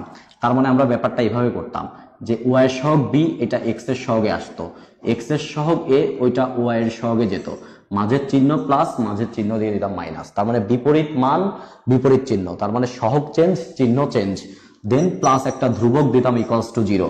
দেন আমরা কোন একটা বিন্দু দেওয়া থাকতো, যে বিন্দু দিয়ে সিদ্ধ করে আমরা কে এর মান নির্ণয় করে ফেলতাম। আবার যদি সমান্তরাল হতো তাহলে তো ঢাল সেম, সো কিছুই চেঞ্জ হতো না। তার মানে ax + by + k = 0 এটা লিখতাম, দেন বিন্দু সিদ্ধ করে আমরা কে এর মান নির্ণয় করে ফেলতাম। তো এই কাজটাই করব আমরা, তাহলে আমরা একটা অঙ্ক নিয়ে ফেলি। দেখেন যে 3x + 2y + 1 = 0, এত রেখা ও 1 2 বিন্দুগামী, অর্থাৎ 3x + 2y + 1 = 0 রেখা আর এত বিন্দুগামী। আমরা একবার করব লম্ব, একবার করব সমান্তরাল। তাহলে যখন লম্ব করব তখন সহগ চেঞ্জ, চিহ্ন চেঞ্জ, তার মানে 2 3 চেঞ্জ হয়ে যাবে। তাহলে 2x আর হচ্ছে 3y, মাঝের চিহ্ন প্লাস হয়ে গেল মাইনাস। এখন একটা ধ্রুবক দিতে হতো, একটা ধ্রুবক আমরা কে দিতাম, আমরা কে দিব না, আমরা ইকুয়াল লিখে কে এর কাজটা একবারে করে ফেলবো, কে এর কাজটা একবারে করে ফেলবো, আমরা দেখে দেখে লিখে ফেলবো। তাহলে কত বিন্দুগামী? 1 2 বিন্দুগামী। এই বিন্দুটা জাস্ট এইটুকুর উপরে এনে বসাই, কেননা এই বিন্দুতে এটা সিদ্ধ হবে। তাহলে এইটুকু যদি এইখানে বসাই তাহলে দেখেন কত হয়, 2 × 1 2, 3 × 2 6, তার মানে 2 - 6 এর মানে -4, সো ইকুয়াল টু -4, এটাই आंसर। তার মানে আমরা কি লিখবো না কোনোদিনও, আমরা কি লিখবো, সহগ চেঞ্জ, চিহ্ন চেঞ্জ, বিন্দু দিয়ে সিদ্ধ করাবো, ইকুয়াল টু ভ্যালু, কাজ শেষ। যদি সমান্তরাল হয় তাহলে 3x + 2y, 3x + 2y আমরা আর কে লিখবো না কোনোদিনও, আমরা লিখবো ইকুয়াল টু 1 2 বিন্দুগামী, 1 2 বিন্দু এনে এটুকের উপর বসাই, 1 2 যদি বিন্দু বসাই তাহলে 3 × 1 3, 2 × 2 4, 3 + 4 7 ইকুয়াল 7, এটাই आंसर। তার মানে আমরা এখন লম্ব এবং সমান্তরাল রেখা খুব সহজেই নির্ণয় করে ফেলতে পারবো, খুব সহজেই নির্ণয় করে ফেলতে পারবো। সো লম্ব সমান্তরালে আমাদের কোনো প্রবলেম নাই এবং আমরা দেখে দেখে উত্তর বলে দিব, ঠিক আছে। দেন পরের টাইপ আমরা এখানে শিখবো হচ্ছে, আমরা শিখবো এখন হচ্ছে অন্তর্বিভক্তকরণ। অন্তর্বিভক্তকরণ অর্থাৎ দুইটা বিন্দু দেওয়া থাকবে, একটা অনুপাত দেওয়া থাকবে, আমরা অন্তর্বিভক্ত করে ফেলবো। আর আমাদের শুরুতেই মনে আছে আজকের রচনা, 3টা কথা, দূরত্ব ইকুয়াল টু দুটি বিন্দুর অবস্থানের পার্থক্য, বাড়লে যোগ করব, কমলে বিয়োগ করব। তাহলে এই জাস্ট 3টা কথা যদি আমরা মনে ধরে রাখতে পারি তাহলে অঙ্ক হয়ে যাবে। এখন আমরা এখানে সূত্র লিখেও করতে পারতাম, হয়তোবা সূত্র লিখে করাটা আরো বেশি সহজ হয়ে যাবে, বাট সূত্র যদি লেখেন অন্তর্বিভক্ত জিনিসটা ফিল করা যায় না, সূত্রের মধ্যে ব্যাপারটা ফিল করা যায় না। বাট আমরা এখন ছবিতে ছবিতে অঙ্ক বসবো, আমরা আসলে একটা ফিগার আঁকবো, ফিগার দেখে উত্তর বলে দিব, এই হচ্ছে কথা আমাদের। তাহলে দেখেন অন্তর্বিভক্তের ব্যাপারটা একটু বুঝে নেই। x1 y1 একটা বিন্দু, আর একটা হচ্ছে x2 y2 বিন্দু, এটা কোনো জায়গাতে অন্তর্বিভক্ত হবে, কোনো জায়গাতে কোনো অনুপাতে অন্তর্বিভক্ত হবে। এখন একটা কথা মাথায় রাখেন, অন্তর্বিভক্ত যদি হয় তাহলে বিভক্তকারী বিন্দু ভিতরে হবে না বাইরে হবে, তাহলে অবশ্যই অবশ্যই ভিতরে হবে। যদি ভিতরে হয় তাহলে আমি ভিতরের ব্যাপারটা ধরে নিচ্ছি, এই হচ্ছে আমাদের অন্তর্বিভক্তকারী বিন্দু, অর্থাৎ এই বিন্দুর স্থানাঙ্ক নির্ণয় করব। আর আমাদের অন্তর্বিভক্ত হয়েছিল ধরলাম m1:m2 অনুপাতে, তার মানে এতটুকু ঘটনা হচ্ছে m1 আর এতটুকু ঘটনা হচ্ছে m2, এই হচ্ছে আমাদের কথা, একটা m1 আর একটা হচ্ছে m2। তার মানে প্রথম অনুপাত হচ্ছে আমাদের m1, দ্বিতীয় অনুপাত হচ্ছে m2। এটা অনুপাত না বলে আমরা দূরত্ব ধরি। দেখেন প্রথমটুকুর দূরত্ব হচ্ছে m1 ঘর, দ্বিতীয় টুকুর দূরত্ব হচ্ছে m2 ঘর। এখন কথা হচ্ছে মোট দূরত্ব কত, মোট দূরত্ব m1 + m2। প্রথম টুকুর দূরত্ব হচ্ছে m1 ঘর, দ্বিতীয় টুকুর দূরত্ব হচ্ছে m2 ঘর, তাহলে মোট দূরত্ব m1 + m2 ঘর। যে আমার যে দুটা বিন্দু দেওয়া থাকবে তাদের মধ্যে দূরত্ব হবে m1 + m2 ঘর। এখন কথা বুঝেন, প্রথম বিন্দুকে আমি যদি m1 ঘর সরিয়ে নিয়ে যেতে পারি তাহলে আমার উত্তর, অথবা দ্বিতীয় বিন্দুকে আমি m2 ঘর যদি পিছিয়ে নিয়ে আসতে পারি তাহলেই উত্তর। তাহলে আমাদের কাজ হবে প্রথম বিন্দুকে আমরা m1 ঘর সরিয়ে নিয়ে যাব, তার মানে আমাদের টার্গেট এই m1 ঘরের দূরত্ব নির্ণয় করব, তাহলেই কাজ শেষ, বাড়লে যোগ, কমলে বিয়োগ। তাহলে চলেন আমরা একটা এক্সাম্পল নিয়ে ফেলি। একটা আসছে 1 2 বিন্দু, 1 2 বিন্দু একটা, আর একটা বিন্দু আমরা ধরে নিচ্ছি হচ্ছে 11 11 17 11 17। আমার কোশ্চেনে বলছে এইটা 2:3 অনুপাতে অন্তর্বিভক্ত হবে, 2:3 অনুপাতে, তার মানে বিভক্তকারী বিন্দুটা অবশ্যই অবশ্যই কোথায় হবে, মাঝে হবে, অবশ্যই অবশ্যই বিভক্তকারী বিন্দুটা মাঝে হবে। তাহলে প্রথম থেকে দ্বিতীয় বিন্দুর মাঝে হবে হচ্ছে বিভক্তকারী বিন্দু 2:3, তার মানে এই দিকে হবে হচ্ছে 2 ঘর, এই দিকে হবে 3 ঘর। তাহলে আপনি বলেন প্রথম অংশের দূরত্ব 2 ঘর, দ্বিতীয় অংশের দূরত্ব 3 ঘর, মোট দূরত্ব কয় ঘর, 5 ঘর, 5 ঘর। আর আমরা সরাবো কয় ঘর, 2 ঘর। তাহলে চলে আসেন 1 থেকে 10 দূরত্ব কত, 1 থেকে 11 দূরত্ব কত, 10। কয় ঘরের দূরত্ব 10, এদিকে 2 ঘর এদিকে 3 ঘর, তাহলে কয় ঘরের দূরত্ব 10, 5 ঘরের দূরত্ব 10। তাহলে 1 ঘরের কত, 1 ঘরের 2, তাহলে এই 2 ঘরের কত, 2 ঘরের দূরত্ব 4, ফুল ঐকিক নিয়ম। 5 ঘরের 10, 1 ঘরের 2, 2 ঘরের 4। এবার কথা 1 থেকে 11 বাড়ছে না কমছে, বাড়লে যোগ, তাহলে 1 4 যোগ হয়ে 5। পরেরটা 2 থেকে 17, 2 থেকে 17 দূরত্ব কত? 15। কয় ঘরের? 5 ঘরের। 5 ঘরের 15, তাহলে 1 ঘরের কত? 1 ঘরের 3, তাহলে 2 ঘরের কত? 2 ঘরের 6। তাহলে বলেন 2 থেকে 17 বাড়ছে না কমছে? বাড়লে যোগ, তাহলে 2 6 যোগ হয়ে 8, তার মানে আমার উত্তর হবে 58।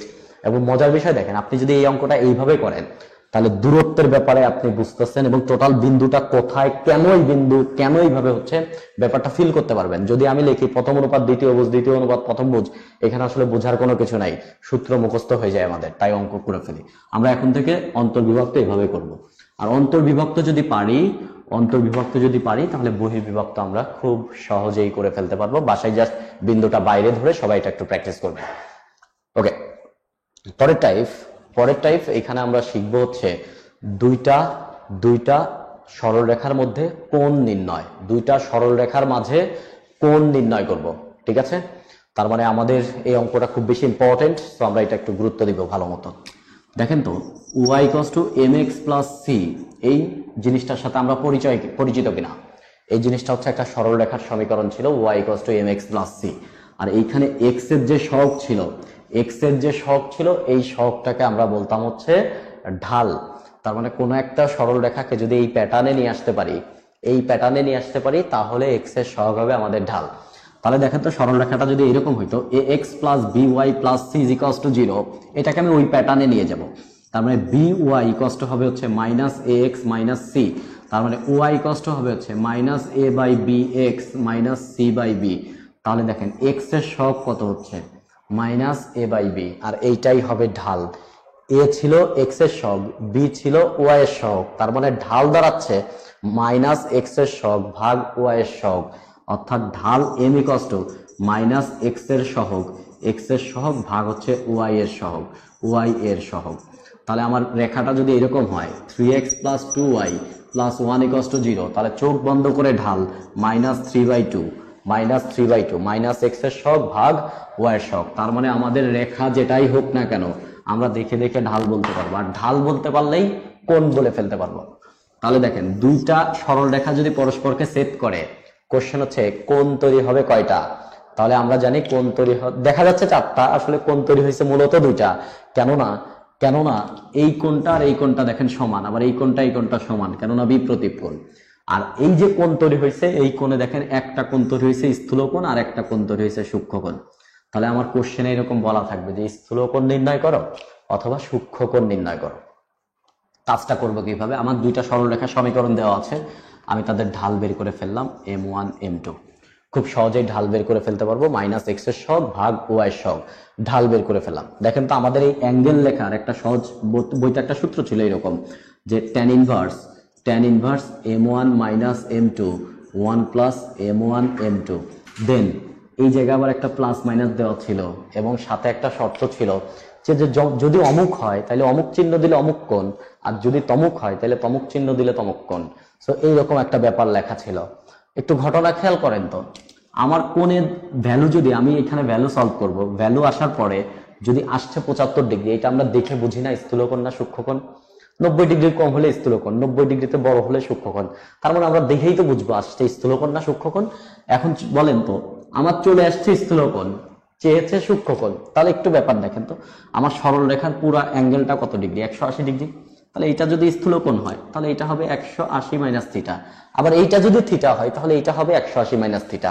এর মানে হচ্ছে আমাদের এখানে আর প্লাস মাইনাস পড়ার দরকার নাই, প্লাস মাইনাস ছাড়াই আমরা পড়ে ফেলবো। এইবার দেখেন তো, এই বাম পক্ষকে ত্রিকোণমিতির কোন সূত্রের সাথে মনে পড়ে কিনা আমাদের? ত্রিকোণমিতিতে আমরা একটা সূত্র শিখেছিলাম, tan inverse a - tan inverse b। দেখেন তো এরকম জিনিস কিনা, tan inverse a - tan inverse b 1 + ab, ব্যাপারটা ওইটার মতন। তার মানে ওইটা ইকুয়ালস টু যদি লেখা যেত তাহলে এখানে লেখা যাবে আসলে tan inverse m1 - tan inverse m2। এর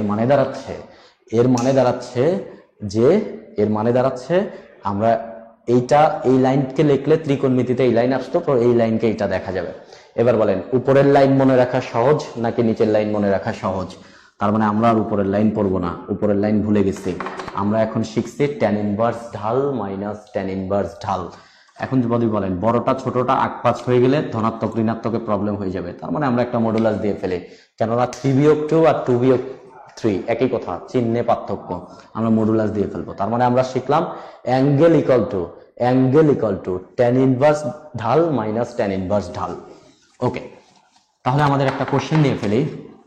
কোশ্চেনটা হচ্ছে এরকম, 3x minus √3x minus Y plus 1 = 0 ও √3x আর হচ্ছে আরেকটা লিখছে হচ্ছে x মাইনাস ওয়াই প্লাস 1 = 0 অন্তর্ভুক্ত। কোশ্চেন হচ্ছে এদের অন্তর্ভুক্ত স্থূলকোণ কত? তাহলে আমরা স্থূলকোণ চেয়েছি, তার মানে আমার উত্তর যদি সূক্ষ্মকোণ চলে আসে 180 মাইনাস করে দিব, আর যদি স্থূলকোণ চলে আসে তাহলে তো ভালো। তাহলে দেখেন তো, প্রথমটার ঢাল মাইনাস x এর সহগ ভাগ y এর সহগ, তার মানে মাইনাস √3 ভাগ -1, তার মানে প্রথম ঢাল হচ্ছে √3 আর দ্বিতীয় ঢাল হচ্ছে 1, আমরা আগেই পারি। তার মানে আমার অ্যাঙ্গেল হবে tan ইনভার্স ঢাল মাইনাস tan ইনভার্স ঢাল, অর্থাৎ tan inverse √3 minus tan inverse 1, আর মেবি tan ইনভার্স √3 এর মান হচ্ছে 60 ডিগ্রি আর মাইনাস হচ্ছে tan ইনভার্স 1 মানে 45 ডিগ্রি, তার মানে আমাদের উত্তর হচ্ছে 15 ডিগ্রি। 15 ডিগ্রি উত্তর চলে আসছে। এখন বলেন স্থূলকোণ না সূক্ষ্মকোণ? সূক্ষ্মকোণ, তার মানে আমার স্থূলকোণ হবে হচ্ছে 180 ডিগ্রি মাইনাস 15 ডিগ্রি, খুব সহজেই হয়ে যাবে। তার মানে আমরা অন্তর্ভুক্ত কোণ নির্ণয় করা শিখে গিয়েছি। ওকে,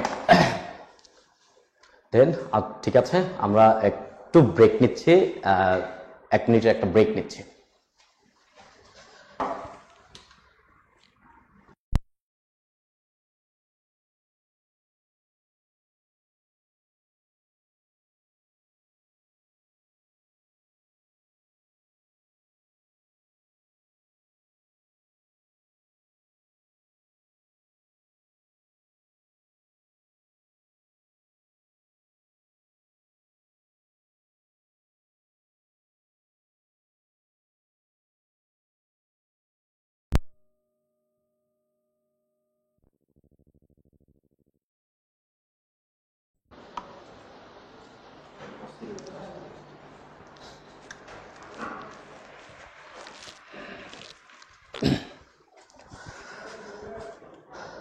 ওকে, আমরা সবাই আবার ফিরে এসেছি। আমরা লাস্ট যেটা নিয়ে আলোচনা করলাম সেটা হচ্ছে আমাদের দুইটা সরলরেখার মধ্যে কোণ নির্ণয়। ওকে, আমরা অনেকক্ষণ ধরে একটু অঙ্ক শিখলাম, আমরা সবার সাথে আরেকটু আলাপ আলোচনা করে নিই। যেহেতু এবছর আমরা একটা জিনিস নিয়ে খুব বেশি সবাই চিন্তিত, যে বোর্ডের রেজাল্ট খারাপ এসেছে। সো রেজাল্ট যেহেতু খারাপ এসেছে, সবার অনেক অনেক স্বপ্ন ছিল, যেগুলা স্বপ্ন আপনার কাছে এখন ধোঁয়াশার মতন লাগতেছে। আমি ছোট আপনাকে একটা ইনফরমেশন দিই। আমরা যেহেতু জ্যামিতি নিয়ে পড়াচ্ছি, আমি আপনাকে ছোট্ট একটা কাজ করতে বলি। আপনি ছোট করে একটা বৃত্ত আঁকেন তো সবাই। আপনার কাছে যদি এখন কোনো খাতা কলম বা কোনোভাবে থাকে, একটা বৃত্ত আঁকেন সবাই। এবার যদি আমি আপনাকে কোশ্চেন করি, আপনি যে বৃত্তটা এঁকেছেন, এই বৃত্তটা কি পারফেক্ট বৃত্ত হয়েছে? মানে একদম পারফেক্ট, মানে একদম 100% পারফেক্ট বৃত্ত হয়েছে? আমি যেটা এঁকেছি এটা কি পারফেক্ট হয়েছে? কোনোভাবেই পারফেক্ট হয় নাই। এর মানে আপনাকে যদি কোশ্চেন করি, খালি হাতে বা আপনার হাত দিয়ে আপনি একটা পারফেক্ট বৃত্ত কোনোভাবে আঁকতে পারবেন? এটা হচ্ছে কোনোভাবেই পসিবল না। কিন্তু আমি যদি একটা আপনাকে বলি, আপনি চোখ বন্ধ করে একটা পারফেক্ট বৃত্তের কথা চিন্তা করেন তো, যেমন চুড়ি একটা পারফেক্ট বৃত্ত হতে পারে, আপনি একটা পারফেক্ট বৃত্তের কথা চিন্তা করেন চোখ বন্ধ করে, তাহলে দেখেন আপনি চোখ বন্ধ করে খুব সহজেই একটা পারফেক্ট বৃত্তের কথা চিন্তা করে ফেলতে পারবেন। বাট একটা পারফেক্ট বৃত্ত আপনি কোনোভাবেই লিখতে পারবেন না। এই কথার মানে হচ্ছে একজন মানুষ একই সাথে সবসময় দুইটা লাইফ লিড করতে থাকে। একটা হচ্ছে প্র্যাকটিক্যাল লাইফ, সে যেটা লিড করতে থাকে, আর একটা ইমাজিনারি লাইফ, সে যেটা কল্পনা করতে থাকবে। এখন আপনি যেহেতু আপনার রিয়াল লাইফে একটা পারফেক্ট বৃত্ত কোনোভাবে বানাতে পারবেন না, বাট আপনার ইমাজিনেশন দিয়ে একটা পারফেক্ট বৃত্ত আপনি খুব সহজেই চিন্তা করতে পারবেন, এর মানে হচ্ছে আপনার প্র্যাকটিক্যাল লাইফ খুব বেশি পারফেক্ট না, খুব বেশি সুন্দর না, বাট আপনার ইমাজিনেশন খুব বেশি পারফেক্ট, খুব বেশি সুন্দর। আমরা আরেকটা উদাহরণ দিই। চিন্তা করেন তো, আমরা সবাই সিদ্ধান্ত নিয়েছি আজকে রাতের বাসে করে আমি কক্সবাজার ঘুরতে যাব আমরা। তাহলে আপনি বলেন যে কক্সবাজার যাবেন, আপনি এর আগে কখনোই কক্সবাজার যান নাই, তাহলে বাসায় গিয়ে আপনি যখন ব্যাকপ্যাক রেডি করা শুরু করবেন, তখন থেকে আপনার মনের মধ্যে একটা কক্সবাজার রেডি হয়ে যাবে কিনা? কক্সবাজারের একটা ছবি রেডি হয়ে যাবে।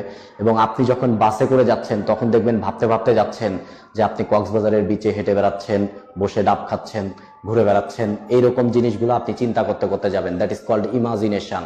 আর আমরা বলেছি আপনার ইমাজিনারি লাইফ খুব বেশি পারফেক্ট, খুব বেশি প্রেসাইজ। এর মানে হচ্ছে আপনি যে ইমাজিনেশনে কক্সবাজার দেখবেন, ওই কক্সবাজারের পানি দেখবেন খুব বেশি নীল, খুব বেশি স্বচ্ছ, খুব বেশি পরিষ্কার, আশেপাশে মানুষ নাই, এনভায়রনমেন্টটা অনেক ভালো। বাট আপনি যখন রিয়াল লাইফে কক্সবাজারে যাবেন তখন দেখবেন পানিগুলা ঘোলা, বিচে মানুষে ভর্তি। তার মানে রিয়াল লাইফ কখনোই পারফেক্ট না। দুইটা লাইফ যখন আপনি ম্যাচ করাইতে যাবেন তখনই আপনি দুঃখ পাবেন, কষ্ট পাবেন। এই জন্য কক্সবাজারে দাঁড়িয়ে আপনি বলবেন কি ভাবছিলাম আর কি হইল, কেননা দুইটা লাইফ আপনি ম্যাচ করায় ফেলছেন, সাথে সাথে আপনি হতাশাগ্রস্ত হয়ে গেছেন, আপনি দুঃখ পেয়েছেন। এটা হচ্ছে দুঃখের সাইকোলজি। একজন মানুষ কেন দুঃখ পায়? এখন হচ্ছে আপনি যে পরীক্ষাটা দিয়েছিলেন, যে রেজাল্টটা আপনি আশা করেছিলেন, সেটা আপনার ইমাজিনেশন, আর যেটা আসছে এটা রিয়াল বা বাস্তব। আর দুইটা কখনোই ম্যাচ করবে না। যদি ম্যাচ করে ফেলতো তাহলে মিরাকেল হইতো, ম্যাচ করবে না, এটাই স্বাভাবিক, সেটাকে মেনে নিতে হবে। কিন্তু আমার টার্গেট রিয়াল লাইফকে আমি কতটা সুন্দর করতে পারি, এটা হচ্ছে আপনার টার্গেট। তাহলে দেখেন আপনার হাতে এখনো অপশন আছে। আপনার হাতে এখনো প্রায় ঢাকা ইউনিভার্সিটির ভর্তি পরীক্ষার জন্য, আপনি ঢাকা ইউনিভার্সিটিতে অনেক অনেক সাবজেক্ট আছে যেগুলো অনেক ভ্যালুয়েবল সাবজেক্ট, এবং মোস্ট অফ দ্য সাবজেক্টে ভ্যালুয়েবল সাবজেক্ট। আমি কোনো একটা পিওর সাবজেক্টে পড়েন না, পড়লে আপনি অনেক দূর আগায় যেতে পারবেন। আপনার হাতে এখনো অপশন আছে, 2 মাস হাতে টাইম আছে। আপনি টাইমকে 2 মাস টাইমটাকে আপনি দেখেন, 2 মাস 60টা দিন, প্রত্যেক মাসে 30 দিন হয়, তাহলে 60 দিন, 60 দিয়ে 24 গুণ করেন, তাহলে এতগুলা ঘন্টা, তাকে আবার 60 দিয়ে গুণ করেন, তাহলে এতগুলা মিনিট, তাকে 60 দিয়ে গুণ করেন, এতগুলা সেকেন্ড, তাহলে চিন্তা করেন আপনার হাতে কি পরিমাণ টাইম আছে। আপনি জাস্ট টাইমটা ইউটিলাইজ করেন। এই 2 মাস টাইমটা ইউটিলাইজ করলে এভরিথিং করা পসিবল। যেহেতু আপনার রেজাল্ট খারাপ হয়েছে, তার মানে আপনাকে এখনকার ঝাপটা জোরে দিতে হবে। আপনার রেজাল্ট খারাপ হয়েছে এর মানে হচ্ছে যখন পারফেক্ট যে কাজটা করার কথা ছিল আপনি ওই কাজটা করেন নাই কোনো মতো, হয়তো এই জন্য রেজাল্ট খারাপ আসছে। তাহলে আপনি এখন কাজগুলা ঠিকঠাক করেন। এখন যদি আপনি 6 ঘন্টা পরিশ্রম করেন, তাহলে আজ থেকে 16 ঘন্টা পরিশ্রম করা শুরু করেন।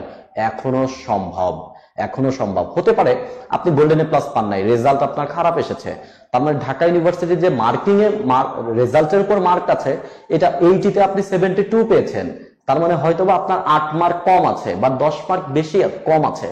আপনি এমসিকিউ 20টা রাইট করে ফেলেন না বেশি, যে গোল্ডেন এ প্লাস পেয়েছে তার চাইতে 20টা রাইট করে ফেলেন বেশি, তাহলেই তো খেলা খতম। তার মানে আপনার হাতে এখনো অপশন আছে। জাস্ট নিজের ফোকাসকে একটা বিন্দুতে কেন্দ্রীভূত করেন, আপনাকে দিয়েই সম্ভব। কেননা ঢাকা ইউনিভার্সিটি কি 4 পয়েন্ট পাওয়া ছেলেরা পড়ে না, 4.2 পাওয়া ছেলেরা পড়ে না? তারপরে তারা যেহেতু পেরেছে, আপনি কেন পারবেন না? সো আপনার হাতে এখনো টাইম আছে। আপনি জাস্ট আজকের থেকে ড্রাইভ দেওয়া শুরু করেন, কেননা আপনি পারবেন। নিজের ভ্যালু কখনো ভুলে গেলে চলবে না। আপনার একটা ভ্যালু আছে এবং আপনি পারেন এবং আপনি পারবেন। জাস্ট আপনার কাজ আপনার নিজেকে প্রমাণ করা। কথা হবে যারা এখন আপনাকে বিভিন্ন ধরনের কথা শোনাচ্ছে, তুমি এই খারাপ, তুমি এই খারাপ, ওই খারাপ, ওই খারাপ, তোমার রেজাল্ট খারাপ, তুমি লোক ভালো না, এই ভালো না, সেই ভালো না, তাদের কথার রিপ্লাই হবে অ্যাডমিশনের পরে। কেননা আমি সবসময় একটা কথা বলি, যদি খেলা দেখাইতে হয় খেলা স্টেজে দেখাবো, ঠিক আছে? আপনার হাতে এখনো অপরচুনিটি আছে। সো জাস্ট ঝাঁপ দিয়ে বসেন, সবকিছুই সম্ভব। ওকে, তাহলে আমরা সরলরেখা নিয়ে কয়েকটা টপিক নিয়ে আলাপ আলোচনা করে ফেলেছি।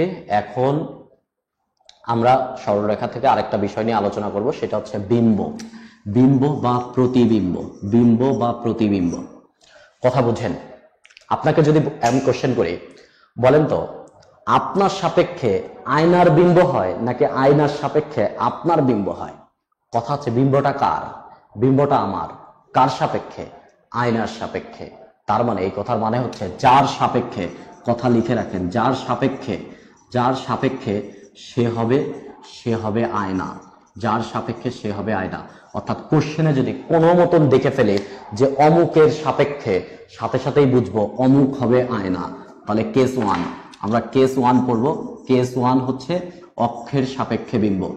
অক্ষের সাপেক্ষে, তাহলে বলেন যেহেতু অক্ষের সাপেক্ষে, তাহলে কে হবে আয়না? তাহলে অক্ষ হবে আয়না, কেননা অক্ষের সাপেক্ষে। আপনাকে আমি কোশ্চেন করেছি, এটা এক্স অক্ষ, এটা ওয়াই অক্ষ। বলছি এক্স অক্ষের সাপেক্ষে এই 3-2 বিন্দুর বিম্ব কত? এক্স অক্ষের সাপেক্ষে 3-2 বিন্দুর বিম্ব, তাহলে বিম্বটা কার? 3-2। তার মানে 3-2 হচ্ছে বস্তু কার সাপেক্ষে? এক্স অক্ষের সাপেক্ষে। তার মানে এক্স অক্ষ হবে আয়না। তাহলে এক্স অক্ষকে আমি আয়না চিন্তা করি, এক্স অক্ষকে আয়না চিন্তা করি। এইবার বলে আয়নার সামনে আপনি যতটা সামনে দাঁড়ান বিম্ব ঠিক ততটাই কোন দিকে হয়? পিছনে হয়। তার মানে আয়নার থেকে আপনি 1 মিটার সামনে, বিম্বও ঠিক 1 মিটার পিছনে। এই কথার মানে হচ্ছে এই বস্তু আয়নার সামনে যতটা সামনে আছে বিম্ব ঠিক ততটাই নিচের দিকে হবে। তার মানে এই দিকে কোথায় হবে বিম্ব? এইবার বলেন এইখানে যত দূরে আছে অত দূরেই পিছনে যাবে। বলেন ভুজ যেটা এক্স অক্ষের দিকে, ভুজের কোনো পরিবর্তন হয়েছে? ভুজের কিন্তু কোনো পরিবর্তন হয় নাই। কোটি ছিল উপরে, কোটি চলে গেছে নিচে। তার মানে এটা হয়ে যাবে 3 - 2, 3 - 2। বলেন কোশ্চেন যদি বলতো ওয়াই অক্ষের সাপেক্ষে, তাহলে ওয়াই অক্ষ হতো আয়না, তখন বিম্ব হইতো এইদিকে। তার মানে বলেন এই বস্তু এই পাশে হইতো বিম্ব। এবার দেখেন ভুজ এইদিকে, ভুজ চলে গেছে পিছনের দিকে, তখন হইতো -3-2। এর মানে আমরা কি বুঝছি? এর মানে একটা কথা বুঝছি, এক্স অক্ষের সাপেক্ষে ওয়াই এর চিহ্নের পরিবর্তন আর ওয়াই অক্ষের সাপেক্ষে এক্স এর চিহ্নের পরিবর্তন। এই কথাটা লিখে রাখেন, এক্স অক্ষের সাপেক্ষে ওয়াই এর চিহ্নের পরিবর্তন আর ওয়াই অক্ষের সাপেক্ষে এক্স এর চিহ্নের পরিবর্তন। তাহলে কোশ্চেন আসছে এরকম একটা সরল রেখা আমি আপনাকে দিয়ে ফেলেছি। সরল রেখাটা হচ্ছে ধরতাম 3x + 2y - 2 = 0। এটা একটা সরল রেখা। কোশ্চেন বলেছি এক্স অক্ষের সাপেক্ষে বিম্ব কত? এক্স অক্ষের সাপেক্ষে বিম্ব কত? তাহলে এক্স অক্ষ আয়না, বিম্বটা এরকম হবে। বলেন এক্স অক্ষের সাপেক্ষে কার চিহ্ন চেঞ্জ? ওয়াই এর চিহ্ন চেঞ্জ। তার মানে আমাদের উত্তর হবে 3x - 2y - 2 = 0। তার মানে বিন্দু আসুক, রেখা আসুক, বৃত্ত, পরাবৃত্ত, উপবৃত্ত, অধিবৃত্ত যাই আসুক না কেন, এক্স অক্ষের সাপেক্ষে ওয়াই এর চিহ্নের পরিবর্তন, ওয়াই অক্ষের সাপেক্ষে এক্স এর চিহ্নের পরিবর্তন। পরেরটা কেস 2। কেস 2 লেখেন। কেস 2 আমরা লিখবো হচ্ছে কেস 2 বিন্দুর সাপেক্ষে বিন্দুর বিম্ব, বিন্দুর সাপেক্ষে বিন্দুর বিম্ব, বিন্দুর বিম্ব। এবার বলেন কার সাপেক্ষে? বিন্দুর সাপেক্ষে। তার মানে আয়নাকে আয়না বিন্দু, কার বিম্ব? বিন্দুর বিম্ব। তার মানে আয়নাও বিন্দু, বস্তুও বিন্দু, তার মানে বিম্বও হবে কি? বিন্দু। কোশ্চেন হচ্ছে 3-2 বিন্দুর সাপেক্ষে, 3-2 বিন্দুর সাপেক্ষে সাপেক্ষে 1-5 বিন্দুর বিম্ব কত? এত বিন্দুর বিম্ব কত? তাহলে 3-2 সাপেক্ষে, তার মানে আয়না হবে আমাদের 3-2, এই হচ্ছে আমাদের আয়না। কার বিম্ব? 1-5 এর বিম্ব। তার মানে 1-5 হচ্ছে আমাদের বস্তু। তাহলে চিন্তা করেন তো, এই হচ্ছে আয়না, এই হচ্ছে বস্তু, তাহলে আয়নার পিছনে হবে বিম্ব, এইটা হবে আমাদের বিম্ব। এবার কথা বোঝেন, আয়না থেকে বস্তুর দূরত্ব আর বস্তু আয়না থেকে বিম্বের দূরত্ব সেম। তাহলে আমরা দূরত্ব হিসাব করি। আর আজকে সকালে আমরা রচনা শিখছি 3 লাইন। দূরত্ব = দুটি বিন্দুর অবস্থানের পার্থক্য, বাড়লে যোগ, কমলে বিয়োগ। তাহলে বলেন 1 থেকে 3, ভুজ হিসাব করতেছি, 1 থেকে 3 দূরত্ব কত? 2। কোশ্চেন বেড়েছে না কমেছে? বাড়ছে, বাড়লে যোগ, তাহলে এইদিকেও 2 বাড়বে, 3 থেকে 2 বেড়ে 5। পরেরটা 5 থেকে 2, 5 থেকে 2 দূরত্ব কত? দূরত্ব 3। বেড়েছে না কমেছে? দূরত্ব কমেছে। কত কমেছে? 3। তাহলে 2 থেকে 3 কমে -1, এটাই आंसर। তার মানে আমরা সব পারি এখন, যে আমরা অক্ষের সাপেক্ষে পারি, বিন্দুর সাপেক্ষে পারি। কেস 3 রেখার সাপেক্ষে বিন্দু, রেখার সাপেক্ষে বিন্দু, এটা কেস 3। কেস 3 রেখার সাপেক্ষে বিন্দু। তার মানে রেখার সাপেক্ষে আয়না হবে কে? রেখা। কার বিম্ব? কার বিন্দুর বিম্ব। তার মানে বস্তু হবে, বস্তু হবে হচ্ছে বিন্দু। তাহলে আমরা একটা লিখি x - y + 5 = 0, x - y + y + 5 = 0। এই রেখার সাপেক্ষে, এই রেখার সাপেক্ষে 1-2 বিন্দুর বিম্ব কত? 1-2 বিন্দুর বিম্ব কত? তার মানে আমাদের আয়না হবে হচ্ছে x - y + 5। তার মানে এইটা হচ্ছে আমাদের আয়না আর এইটা হচ্ছে আমাদের বস্তু, এইটা হচ্ছে আমাদের বস্তু। বস্তু হচ্ছে বস্তু 1-2, এইটার সাপেক্ষে এইটার বিম্ব। তাহলে আমাদের বিম্ব হবে নিচে, আয়নার নিচে। এবার কথা বুঝেন, আমরা একটা কাজ করে ফেলি, সহজে একটা কাজ করে ফেলি। আমাদের আয়নার সমীকরণ আমি জানি, আয়নার উপর একটা লম্ব রেখা টেনে ফেলি, আয়নার উপর একটা লম্ব রেখা। আর আমরা আজকেই শিখেছিলাম লম্ব রেখার জন্য সহগ চেঞ্জ, চিহ্ন চেঞ্জ। দেখেন x এর সহগ 1, y এর সহগ 1, সহগ চেঞ্জ করে দিই। তাহলে x y সহগ 1 1, মাঝের চিহ্ন মাইনাস, মাঝের চিহ্ন প্লাস, সহগ চেঞ্জ, চিহ্ন চেঞ্জ, সহগ চেঞ্জ, চিহ্ন চেঞ্জ। এইবার দেখেন আমরা কত বিন্দুগামী? 1-2 বিন্দুগামী। তো 1-2 বিন্দুটা বসাই, 1 আর 2 বসাইলে, 1 আর 2 বসাইলে = 3। তার মানে আমরা পেয়ে গেছি আমাদের কাঙ্ক্ষিত রেখাটা।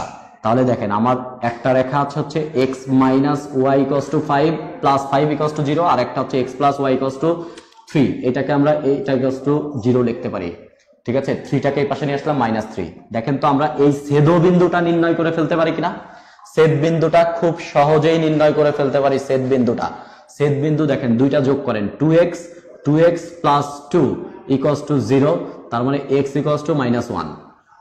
এরপরটা x ইকুয়ালস টু যদি -1 বসাই, দেন y ইকুয়ালস টু থাকবে হচ্ছে 4, y equals to 4, x equals to -1 বসাইলে y equals to 4।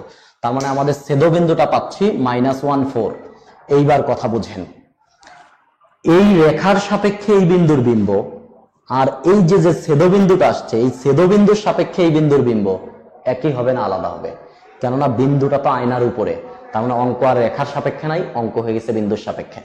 আমরা এখন এই বিন্দুর সাপেক্ষে এইটার বিম্ব করে দিব। তার মানে এই বিন্দু হবে আয়না, এই বিন্দু হবে আয়না, এইটা হচ্ছে আমাদের বস্তু, তাহলে এইটা হবে আমাদের বিম্ব। তাহলে চলে আসেন 1 থেকে -1, দূরত্ব কত? দূরত্ব 2, বড়টা বিয়োগ ছোটটা, দূরত্ব 2। বেড়েছে না কমেছে? কমেছে। তাহলে এখানেও 2 কমবে, 2 কমলে -3, 1 থেকে 2 কমে -3। 2 থেকে 4, দূরত্ব কত? 2 কমেছে, এইখানেও 4 থেকে 2 কমলে 2। সো আমাদের আনসার হচ্ছে -3 2। এটাই হচ্ছে আমাদের আনসার, এটাই আমাদের বিম্ব। তার মানে আমরা ঘটনা কি, রেখাটাকে আগে বিন্দুতে রূপান্তর করবো, আর বিন্দুতে রূপান্তরের জন্য আমরা লম্ব রেখা পারি, দুইটা রেখা সমাধান করলে ছেদবিন্দু পাওয়া যাবে, কাজ শেষ। ওকে, দেন আমরা আরেকটা টাইপ নিয়ে একটু আলোচনা করবো। এখানে আরেকটা টাইপ নিয়ে আলোচনা করব, সেটা হচ্ছে ছেদবিন্দুগামী রেখার সমীকরণ। ছেদবিন্দুগামী কথা বুঝেন, এইটা পারলে কিন্তু আমরা বৃত্তের অনেকগুলা কাজ করব। চিন্তা করেন তো, দুইটা রেখার ছেদবিন্দুগামী আমরা রেখা চিন্তা করতে পারি, কিন্তু এই যে ডটেড রেখা। আবার দেখেন তো, বৃত্ত রেখা, এদের ছেদবিন্দুগামী কিন্তু আমরা বৃত্ত চিন্তা করতে পারি। বৃত্ত এদের ছেদবিন্দুগামীও কিন্তু আমরা বৃত্ত চিন্তা করতে পারি। তার মানে আমার কোশ্চেন এরকম আসতে পারে, রেখার ছেদবিন্দুগামী রেখা, বৃত্ত রেখার ছেদবিন্দুগামী বৃত্ত, বৃত্তের ছেদবিন্দুগামী বৃত্ত, যাই আসুক না কেন, ছেদবিন্দুগামীর কথা মাথায় রাখবেন। আমার এই একটা রেখার সমীকরণ হচ্ছে L1 = 0, এই রেখার সমীকরণ হচ্ছে L2 = 0। যে কোনো কিছুর ছেদবিন্দুগামী যে কোনো কিছু উত্তর হবে প্রথম সমীকরণ প্লাস একটা ধ্রুবক ইনটু দ্বিতীয় সমীকরণ = 0। প্রথম সমীকরণ, অর্থাৎ আমার এখানে দুইটাই রেখা, তাহলে প্রথম রেখা প্লাস একটা ধ্রুবক ইনটু দ্বিতীয় রেখা = 0। এইখানে দেখেন একটা বৃত্ত একটা রেখা, তার মানে প্রথম বৃত্ত প্লাস একটা ধ্রুবক ইনটু রেখা = 0। এখানে প্রথম বৃত্ত প্লাস একটা ধ্রুবক ইনটু দ্বিতীয় বৃত্ত = 0। তার মানে ছেদবিন্দুগামী সমীকরণ আমরা পেয়ে যাব। তাহলে আমরা একটা কোশ্চেন নিয়ে ফেলে, কোশ্চেন আসছে এরকম যে x + 2y + 1 = 0 ও x - 3y + 3 = 0 বলছে এদের ছেদবিন্দু ও 1 2 বিন্দুগামী, অর্থাৎ এদের ছেদবিন্দু দিয়েও যাবে আবার 1 2 বিন্দু দিয়েও যাবে, এইরকম রেখার সমীকরণ নির্ণয় করতে হবে। তাহলে দেখেন আমরা লিখি প্রথম সমীকরণ প্লাস একটা ধ্রুবক ইনটু দ্বিতীয় সমীকরণ = হচ্ছে 0। এইটা হচ্ছে আমাদের উত্তর। দেখেন আমার সমীকরণের একমাত্র আননোন হচ্ছে k, আর k এর মান দেখেন আমার এই রেখাটা কত বিন্দুগামী? 1 2 বিন্দুগামী। তার মানে 1 2 বিন্দু দিয়ে যদি এটা সিদ্ধ করি, সাথে সাথেই k এর মান চলে আসবে, দেন k এর মান এনে বসিয়ে দিলেই উত্তর। তার মানে যদি বৃত্ত হইতো, তাহলে প্রথম বৃত্ত প্লাস একটা ধ্রুবক ইনটু দ্বিতীয় বৃত্ত লিখতাম, যে বিন্দুগামী ওই বিন্দু দিয়ে সিদ্ধ করিয়ে k এর মান বের করে নিয়ে আসে বসাইলেই উত্তর। তার মানে আমরা যে কোনো কিছুই এখন পারবো। ওকে, তাহলে আমরা সরলরেখা নিয়ে মোটামুটি আলোচনা করলাম। এখন কাজ হবে আমরা একটু ভিন্ন টপিকে চলে যাই। আমরা আরো অনেক কিছু আলাপ করতে পারতাম আর কি, তারপরে আমরা একটু ভিন্ন টপিকে চলে যাই। আমরা একটু বিন্যাস সমাবেশের শুরুতে বেসিক কিছু কথাবার্তা নিয়ে আলোচনা করব, বিন্যাস সমাবেশ। এবং একটা কথা বলে দিচ্ছি, বিন্যাস সমাবেশ আর সম্ভাবনার মধ্যে একটা ভালো সম্পর্ক আছে। যেমন এই সম্পর্কটা যদি ভালো মতন আপনি উপলব্ধি করতে পারেন, তাহলে বিন্যাস সমাবেশের ম্যাক্সিমাম অঙ্ক আপনি দেখে দেখে গেস করতে পারবেন যে অঙ্কটা কিভাবে সলভ করতে হবে এবং অঙ্কটা আমরা কিভাবে নিব, কিভাবে বুঝবো, সবকিছু বুঝে যাব আমরা। সো আমরা বিন্যাস সমাবেশের শুরুতে একটু বেসিক কথা বলে নিই, যেটা আসলে খুব জানা দরকার।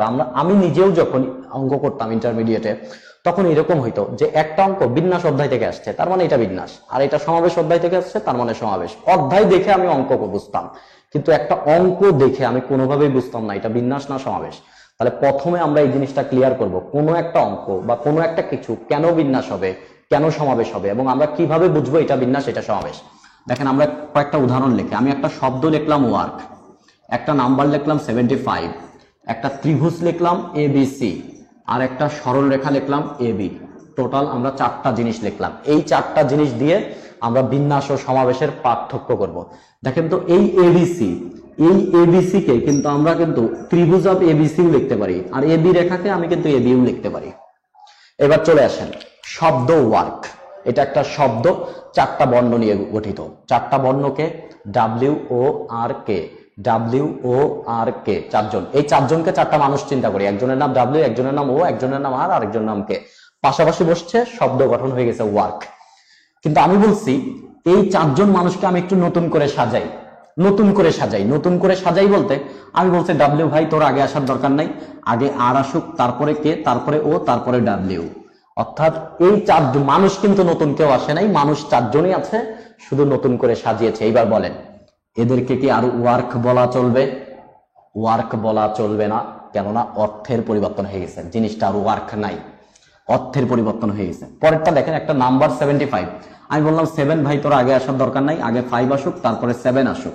এইবার বলেন, নাম্বারটাকে কি আর 75 বলা চলবে? চলবে না, অর্থের পরিবর্তন হয়ে গেছে। এবার পরেরটা দেখেন, ABC একটা ত্রিভুজ, এই ABC কে আমি বললাম ABC আসার দরকার নাই, আগে B, তারপরে C, তারপরে A। বলেন, ABC যে ত্রিভুজ আর BCA একই ত্রিভুজ না আলাদা ত্রিভুজ? একই ত্রিভুজ, তার মানে অর্থের কোনো পরিবর্তন হয় নাই। বাট আগের দুইজনে অর্থের পরিবর্তন হয়ে গিয়েছিল, বাট এইখানে অর্থের পরিবর্তন হয় নাই। দেখেন, সরল রেখাকে AB না বলে আমি যদি BA বলতাম, তাহলে মাইন্ড করতেন? এটা বলা যাইতো? বলা যাইতো, অর্থের কোনো পরিবর্তন হইতো না। তাহলে বলেন, প্রথম দুইজনের অর্থের পরিবর্তন হয়েছে, পরের দুইজনের অর্থের পরিবর্তন হয় নাই, তার মানে প্রথম দুইজনের সাথে পরের দুইজনের পার্থক্য আছে। আর যাদের এরকম অর্থের পরিবর্তন হয়ে যায় তাদেরকে বলে হচ্ছে বিন্যাস, আর যাদের অর্থের পরিবর্তন হয় না তাদেরকে বলে সমাবেশ। এইটা হচ্ছে অর্থগত দিক দিয়ে পার্থক্য। তাহলে কোনো একটা ঘটনায় যে পরিবর্তন যদি অর্থের না হয় তাহলে সমাবেশ, আর হয়ে গেলে বিন্যাস। একটা ছোট্ট এক্সাম্পল দিই, আপনারা যারা সবাই উপস্থিত আছেন, আমি ধরে নিচ্ছি সবগুলো মানুষের মধ্য থেকে শুধু 3জন মানুষ ক্রিকেট খেলতে পারেন আর কেউই পারেন না। 3জন পারেন, এর মধ্যে একজন খুব ভালো খেলেন, একজন মোটামুটি খেলেন, একজন খারাপ খেলেন। আমি বললাম যে লোকটা, আমার 3জন মানুষকে আপনাদের ভিতর থেকে আমি বাছাই করি। আমি বললাম যে ভালো খেলেন সামনে চলে আসেন, তারপরে বললাম যে মোটামুটি খেলেন সামনে চলে আসেন, তারপরে বললাম যে খারাপ খেলেন সামনে চলে আসেন। আমার 3জন ম্যানকে আমি বাছাই করলাম, ক্রিকেটের প্র্যাকটিস হইল। পরের দিন আপনারা আবার আসছেন। এবার আমি একটু ভিন্ন ভাবে বলছি, যে খারাপ খেলেন সে আগে আসেন, যে ভালো খেলেন সে আগে আসেন, তারপরে যে মোটামুটি খেলেন সে আসেন। বলেন, এইবার যে 3জন মানুষ আসবে, যে দলটা হবে, একই দল না আলাদা দল? একই দল, কেননা মানুষ 3জনই আছে, ওই 3জনই আছে। তার মানে অর্থের পরিবর্তন হয়েছে না হয় নাই? অবশ্যই হয় নাই। তার মানে বিন্যাস না সমাবেশ? অবশ্যই সমাবেশ, কেননা অর্থের পরিবর্তন হয় নাই। এখন দেখেন তো ঘটনাটা আমি কি ঘটাইছি। ঘটনাটা ঘটাইছি হচ্ছে আপনাদের সবার ভিতর থেকে আমার যে 3জন প্লেয়ার ছিল, এই 3জন প্লেয়ারকে আমি বাছাই করছি। আর যদি কোনো কিছু বাছাই করি তাহলে অর্থের পরিবর্তন হয় না, আর অর্থের পরিবর্তন যদি না হয় তাহলে ওই জিনিসটাই হচ্ছে সমাবেশ। অর্থাৎ কোথায়ও কোনোভাবে যদি আপনি শুধু দেখেন যে কোনো কিছু বাছাই করতে বলছে বা বাছাই সংখ্যা নির্ণয় করতে বলছে, সাথে সাথে আমরা কি বুঝবো? সমাবেশ। অর্থাৎ সমাবেশের মেইন কথা বাছাই সংখ্যা নির্ণয়। কোশ্চেনের মধ্যে খালি যদি বাছাই শব্দটা দেখি, সাথে সাথেই বুঝে যাবো এটা সমাবেশ, কেননা অর্থের পরিবর্তন হয় না। এবার আরো একটা উদাহরণ দিই। চিন্তা করেন, বাংলাদেশ ক্রিকেট টিম, প্লেয়ার গুলা সব বসে আছে, কোচ তাদের প্লেয়ার গুলারে বাছাই করবে বা প্লেয়ার গুলারে নিবে আর কি। সে ডাকা শুরু করলো এরকম তামিম ইকবাল, সৌম্য সরকার, মুশফিকুর রহিম, সাব্বির রহমান, এইভাবে করে আস্তে আস্তে আস্তে আস্তে চলে গেছে মোস্তাফিজুর রহমান পর্যন্ত। দল গঠন হইল, খেলাধুলা হইল, পরের দিন প্লেয়ার আবার আসছে। এইবার কোচ উল্টা কথা বলছে, উল্টা কথা। প্রথমে মুস্তাফিজুর রহমান, তারপরে রুবেল হোসেন, মাশরাফি মুর্তজা, দেন তাসকিন আহমেদ, এইভাবে করে করে তামিম ইকবাল পর্যন্ত আসছে। বলেন দল বাংলাদেশি থাকবে না অস্ট্রেলিয়া হয়ে যাবে? অর্থের পরিবর্তন হবে না? হবে না, অর্থের পরিবর্তন হবে না। তার মানে ব্যাপারটা কি? সমাবেশ। এখন বলেন কোচ কি করেছে? লোকগুলা বাছাই করে যে দল গঠন করছে, কি দল? বাংলাদেশ দল। তার মানে কোনো মতে যদি কোথায় দল গঠনের কথা থাকে তাহলে আপনি বুঝবেন দল যদি গঠন করতে হয় দলের মানুষগুলারে বাছাই করতে হবে। আর বাছাই জিনিসটাই কি? সমাবেশ। অর্থাৎ কোশ্চেনে যদি কোনো মতন আমরা দেখি দল, কমিটি বা টিম গঠন এই টাইপের কথাবার্তা, সাথে সাথেই আমি বুঝবো দল, কমিটি বা টিম গঠন এই টাইপের কথা যদি আমি দেখি সাথে সাথেই বুঝবো জিনিসটা সমাবেশ। কোশ্চেনে যদি ডিরেক্ট বলা থাকে বিন্যাস করবেন না সমাবেশ করবেন, তখন আমরা সাথে সাথেই কি করব? কোশ্চেনে যদি ডিরেক্ট থাকে যে কত উপায়ে সমাবেশ করা যাবে, তখন আমরা বিন্যাস না সমাবেশ করব। বলাই আছে সমাবেশ, চোখ বন্ধ করে সমাবেশ করে দিব। সমাবেশ, সমাবেশ সংখ্যা নির্ণয় ডিরেক্ট যদি বলে দেয়। এবার বলেন ত্রিভুজ জিনিসটা বিন্যাস হয়েছে না সমাবেশ হয়েছে? সমাবেশ হয়েছে ত্রিভুজ। যদি কোশ্চেন আসে কতগুলা ত্রিভুজ গঠন করা যাবে, সাথে সাথেই বুঝবো সমাবেশ। যদি বলে কতগুলা রেখা গঠন করা যাবে, সাথে সাথেই বুঝবো সমাবেশ। অর্থাৎ 4 নাম্বার কথা, কোশ্চেনে যদি থাকে ত্রিভুজ, ত্রিভুজ, রেখা, কর্ণ, কর্ণ, বাহু, বাহু ইত্যাদি এই টাইপের, অর্থাৎ যদি এই টাইপের কোনো বাংলা থাকে যে ত্রিভুজ, রেখা, কর্ণ, বাহু, চতুর্ভুজ কতগুলা গঠন করা যাবে, সাথে সাথেই আমরা বুঝবো জিনিসটা সমাবেশ। এবার চলে আসি কখন আমরা বিন্যাস বুঝবো। বিন্যাস কখন বুঝবো? দেখেন ঘটনা দেখেন। ওয়ার্ক 4 জন মানুষ দিয়ে গঠিত ছিল, WORK। তাদেরকে আমরা নতুন করে কি করছি? অ্যাকচুয়ালি নতুন করে তাদেরকে আমরা সাজাইছি। আর সাজানোর সাথে সাথেই অর্থের পরিবর্তন হয়ে গেছে। তার মানে সাজালে অর্থের পরিবর্তন হয়, আর অর্থের পরিবর্তন হইলেই বিন্যাস হয়। তার মানে কোশ্চেনে কোনোভাবে কোথায় যদি দেখেন কত উপায়ে সাজানো যাবে বা সাজানো সংখ্যা নির্ণয় করতে বলছে, সাথে সাথেই আমি বুঝবো জিনিসটা বিন্যাস। এবার বলেন ওয়ার্ক ব্যাপারটা কি ছিল? একটা শব্দ ছিল। শব্দ বিন্যাস না সমাবেশ? শব্দ পড়ছে বিন্যাসে। তাহলে যদি থাকে কতগুলা শব্দ গঠন করা যাবে এই টাইপের কথা, সাথে সাথেই আমরা বিন্যাস করে ফেলবো। এবং আমরা জানি শব্দ গঠন হয় বিন্যাস। তাহলে শব্দ গঠন, কতগুলা শব্দ গঠন করা যাবে এই টাইপের কথা যদি থাকে, সাথে সাথেই বুঝবো বিন্যাস। সংখ্যা গঠন, সংখ্যা জিনিসটা বিন্যাস না সমাবেশ? বিন্যাস। তার মানে কোশ্চেনে যদি থাকে কত উপায়ে সংখ্যা গঠন করা যাবে, সংখ্যা গঠন করা যাবে কত উপায়ে, সাথে সাথেই বুঝবো বিন্যাস করতে বলছে। কোশ্চেনে যদি ডিরেক্ট লেখা থাকে কত উপায়ে বিন্যাস করা যাবে, তখন কি বিন্যাস না সমাবেশ? সাথে সাথেই বিন্যাস। বিন্যাস, কত উপায়ে বিন্যাস করা যাবে এই টাইপের কথা। আর লাস্টে একটা কথা লিখে রাখেন, চক্রাকারে কোনো কিছু, এটা সময় পেলে আমরা ব্যাখ্যা দিব। চক্রাকারে কোনো কিছু, কোনো কিছু এই টাইপের কথা। তার মানে এইবার বলেন এই টোটাল ছবি দেখে আপনি বলেন যে কোনো একটা কোশ্চেন দেখে আপনি এখন বুঝবেন কিনা এটা বিন্যাস না সমাবেশ? অধ্যায় ভেদে না, কোশ্চেন ভেদে আমরা বুঝবো কিনা। তাহলে আমরা এখন সবাই বুঝবো কোশ্চেন ভেদে কোনটা বিন্যাস, কেন বিন্যাস, কোনটা সমাবেশ, কেন সমাবেশ। ওকে, এবার আমি একটু ব্যাপার নিয়ে আলোচনা করি। সেটা হচ্ছে দেখেন তো ঘটনা এরকম ছিল, এটা বিন্যাস সমাবেশ সম্ভাবনা দুটাতেই ছিল। কোনো একটা অঙ্ক কষতে গেলে আমরা দুইভাবে বিন্যাস করতাম, দুইভাবে, এই দিক থেকে একটা বিন্যাস, এই দিক থেকে একটা বিন্যাস, দেন দুইটা উত্তর গুণ করে দিতাম। আবার কখনো কখনো দুইটা ভাবে এইদিকে আনতাম, দেন দুইটা আবার যোগ করে দিতাম। এই সেম কাজ কিন্তু দেখেন আমরা সম্ভাবনাতেও করেছিলাম। আমাকে 2টা বল টানতে বলেছিল, আমি একটা বলের সম্ভাবনা বের করেছিলাম, আর একটা বলের সম্ভাবনা বের করেছিলাম, দেন দুইটা উত্তর আমি গুণ করে দিয়েছিলাম। এখন কথা হচ্ছে আমরা এই জিনিসটা এখন শিখবো, কখন গুণ করব, কেন গুণ করব, এবং কখন যোগ করব, কেন যোগ করব। সাধারণত দেখা যায় স্টুডেন্টরা এই জিনিস অঙ্ক ভেদে বুঝে যে এই অঙ্কের এই 2টা স্টেপ গুণ, এই অঙ্কের এই 2টা স্টেপ যোগ। আমরা একটু কনসিয়াসলি বুঝবো যে কখন গুণ, কেন গুণ, কখন যোগ, কেন যোগ। ওকে, লেখেন গণনার গুণন বিধি, গণনার গুণন বিধি, গুণন বিধি, গণনার গুণন বিধি। এটা একটু আমরা ক্লিয়ার হই। চিন্তা করেন তো যে চিন্তা করেন গণনার গুণন বিধি নিয়ে আমরা কথাবার্তা বলতেছি। ব্যাপারটা চিন্তা করেন তো, আপনি ঢাকা থেকে খুলনা যাবেন, আপনি টার্গেট নিয়েছেন ঢাকা থেকে চলে যাবেন খুলনা।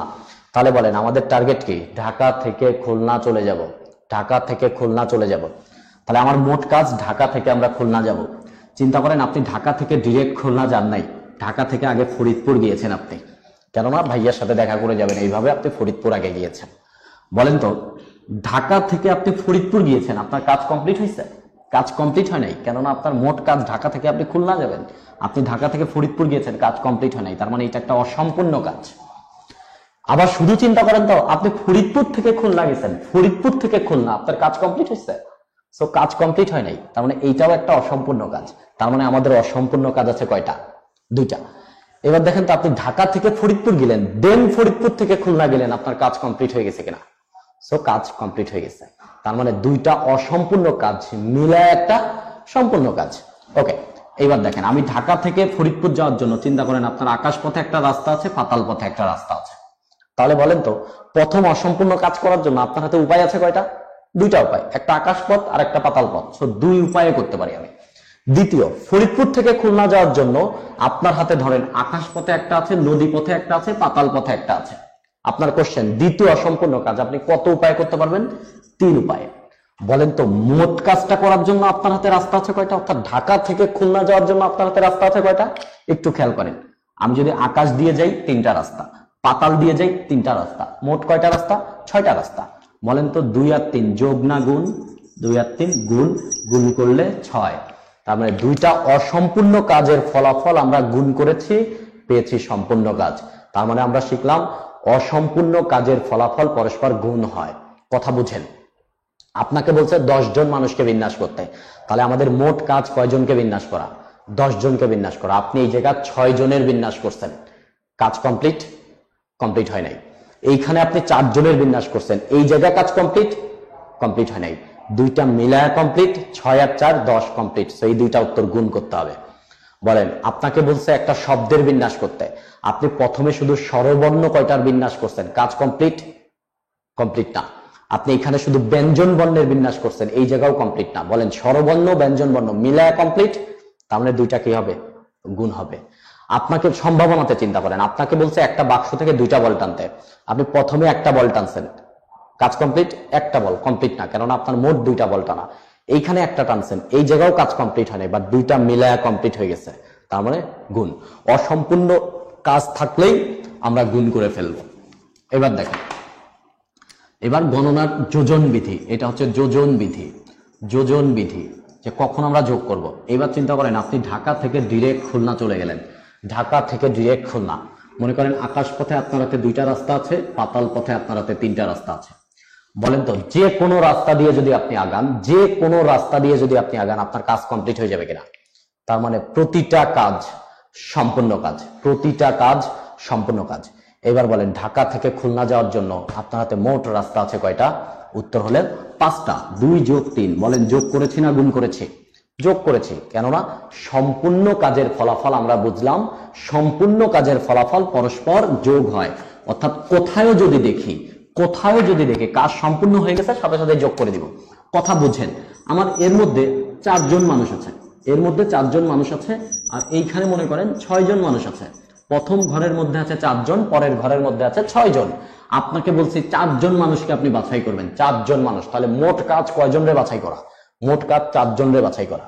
আপনি এই ঘর থেকে 2 জন বাছাই করছেন, কাজ কমপ্লিট? কাজ কমপ্লিট হয় নাই।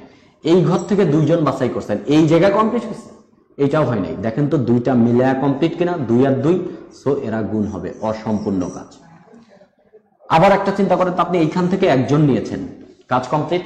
কমপ্লিট হয় নাই। এইখান থেকে আপনি 3 জন নিয়েছেন, এই জায়গাও কমপ্লিট হয় নাই, দুইটা মিলায়া কমপ্লিট হয়েছে, তার মানে গুণ। এইবার দেখেন তো এই জায়গা আমাদের 4 জন কমপ্লিট কিনা? এই জায়গা আমাদের 4 জন কমপ্লিট কিনা? তাহলে দুইটাই কমপ্লিট ওয়ার্ক, সো যোগ হবে। তাহলে আমরা বুঝছি যে অসম্পূর্ণ কাজের ফলাফল পরস্পর গুণ হয়, সম্পূর্ণ কাজের ফলাফল পরস্পর যোগ হয়। তো আমরা আসলে এখানে কয়েকটা টাইপ নিয়ে একটু কথা বলবো, আর বেশি টাইম নিব না। আমরা ধরে নিচ্ছি যে আপনার কোশ্চেন আসছে এরকম যে অ্যালফাবেট শব্দটিকে, কোশ্চেন হচ্ছে অ্যালফাবেট শব্দটিকে কত উপায়ে বিন্যাস করা যাবে। কোশ্চেনটা একটু আমরা লিখে ফেলি। অ্যালফাবেট শব্দটিকে কত উপায়ে বিন্যাস করা যাবে যেখানে স্বরবর্ণগুলো 1 নম্বর কথা যেখানে স্বরবর্ণগুলো একত্রে থাকবে, যেখানে স্বরবর্ণগুলো একত্রে থাকবে। কারা একত্রে থাকবে? স্বরবর্ণগুলো। দেখেন তো অ্যালফাবেটের মধ্যে আমাদের স্বরবর্ণ আছে কে কে? এ, এ, ই। এই তিনজন ভদ্রলোক একত্রে থাকবে, তাহলে এরা একত্রে থাকবে। আর হচ্ছে এল, পি, এইচ, বি, টি। তাহলে আমাদের স্বরবর্ণগুলো একত্রে থাকবে, এটা কোশ্চেন। তার মানে এই তিনজন একত্রে থাকবে। বলেন, তিনজন মানুষকে আমি পাশাপাশি রেখে দিছি, বলছি তোরা একত্রে থাকিস। তাহলে ওরা একত্রে নাও থেকে কিন্তু ছুটে ছুটে যেতে পারে। তাহলে ওদেরকে একটা কাজ করে ফেলি, যেহেতু একত্রেই রাখবো, ওদেরকে আমি একটা বস্তার মধ্যে বন্দি করে ফেললাম। একটা বস্তার মধ্যে তিনজন মানুষ। বলেন তো কোনো একজন লোক রুমের ভিতর বা ক্লাসরুম থেকে যদি বাইরে যাইতে চায়, কেননা ও তো বস্তার মধ্যে বন্দি, বলেন তো একা যাইতে পারবে? আর দুইজনকে নিয়ে যাইতে হবে? অবশ্যই দুইজনকে নিয়ে যাইতে হবে। কোনো একজন লোক বাইরে একটু ঘোরাঘুরি করতে যাবে, সেও কি একা যাইতে পারবে? সেও বাকি দুইজনকে নিয়ে যাইতে হবে। তার মানে বলেন, মানুষ তিনজন থাকলেও আচরণ করবে কয়জনের মতন? আচরণ করবে একজনের মতন। এইবার বলেন, এই জায়গা মানুষ কয়টা? একটা, দুইটা, তিনটা, চারটা, পাঁচটা, ছয়টা, মোট হচ্ছে 6 জন। 6 ফ্যাক্টোরিয়াল, মোট 6 জন, 6 ফ্যাক্টোরিয়াল। মোটামুটি বিন্যাসের কাজ শেষ। এখন আসেন তো, এই যে বস্তার মধ্যে যাদেরকে আমি রেখেছি এ, এ, ই, এরা কি বস্তার মধ্যে এ, এ, ই আকারেই থাকবে? বস্তার মধ্যে তারা একটু মারামারি করতে পারে না? তাহলে বস্তার মধ্যে তারা মারামারি করতে পারবে 3 ফ্যাক্টোরিয়াল বাই 2 ফ্যাক্টোরিয়াল উপায়ে, কেননা দুইটা কি আছে? এ আছে। তার মানে অসম্পূর্ণ কাজ। দেখেন কাজ কমপ্লিট হয় নাই, সো গুণ। এখন দেখেন এইটাই হচ্ছে আমাদের উত্তর। তার মানে আমরা শিখলাম বস্তা সহ মোট বিন্যাস ইন্টু বস্তার বিন্যাস, বস্তা সহ মোট বিন্যাস ইন্টু বস্তার বিন্যাস, তাহলে একত্রে রেখে বিন্যাস হয়ে যাবে। ওকে, পরের কেস।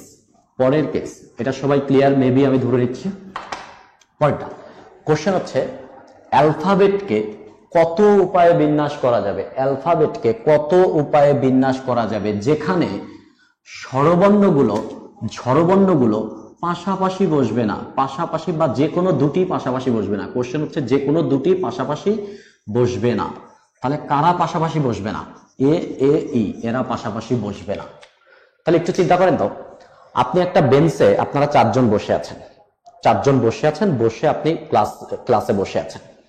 বাইরে থেকে 3 জন মেয়ে আসছে, বা আরো 3 জন মানুষ আসছে, বাইরে থেকে 3 জন মানুষ আসছে। আর ওই 3 জন মানুষকে বলে দিচ্ছে যে আপনারা গিয়ে সামনের বেঞ্চটাতেই বসবেন, কিন্তু পাশাপাশি বসবেন না।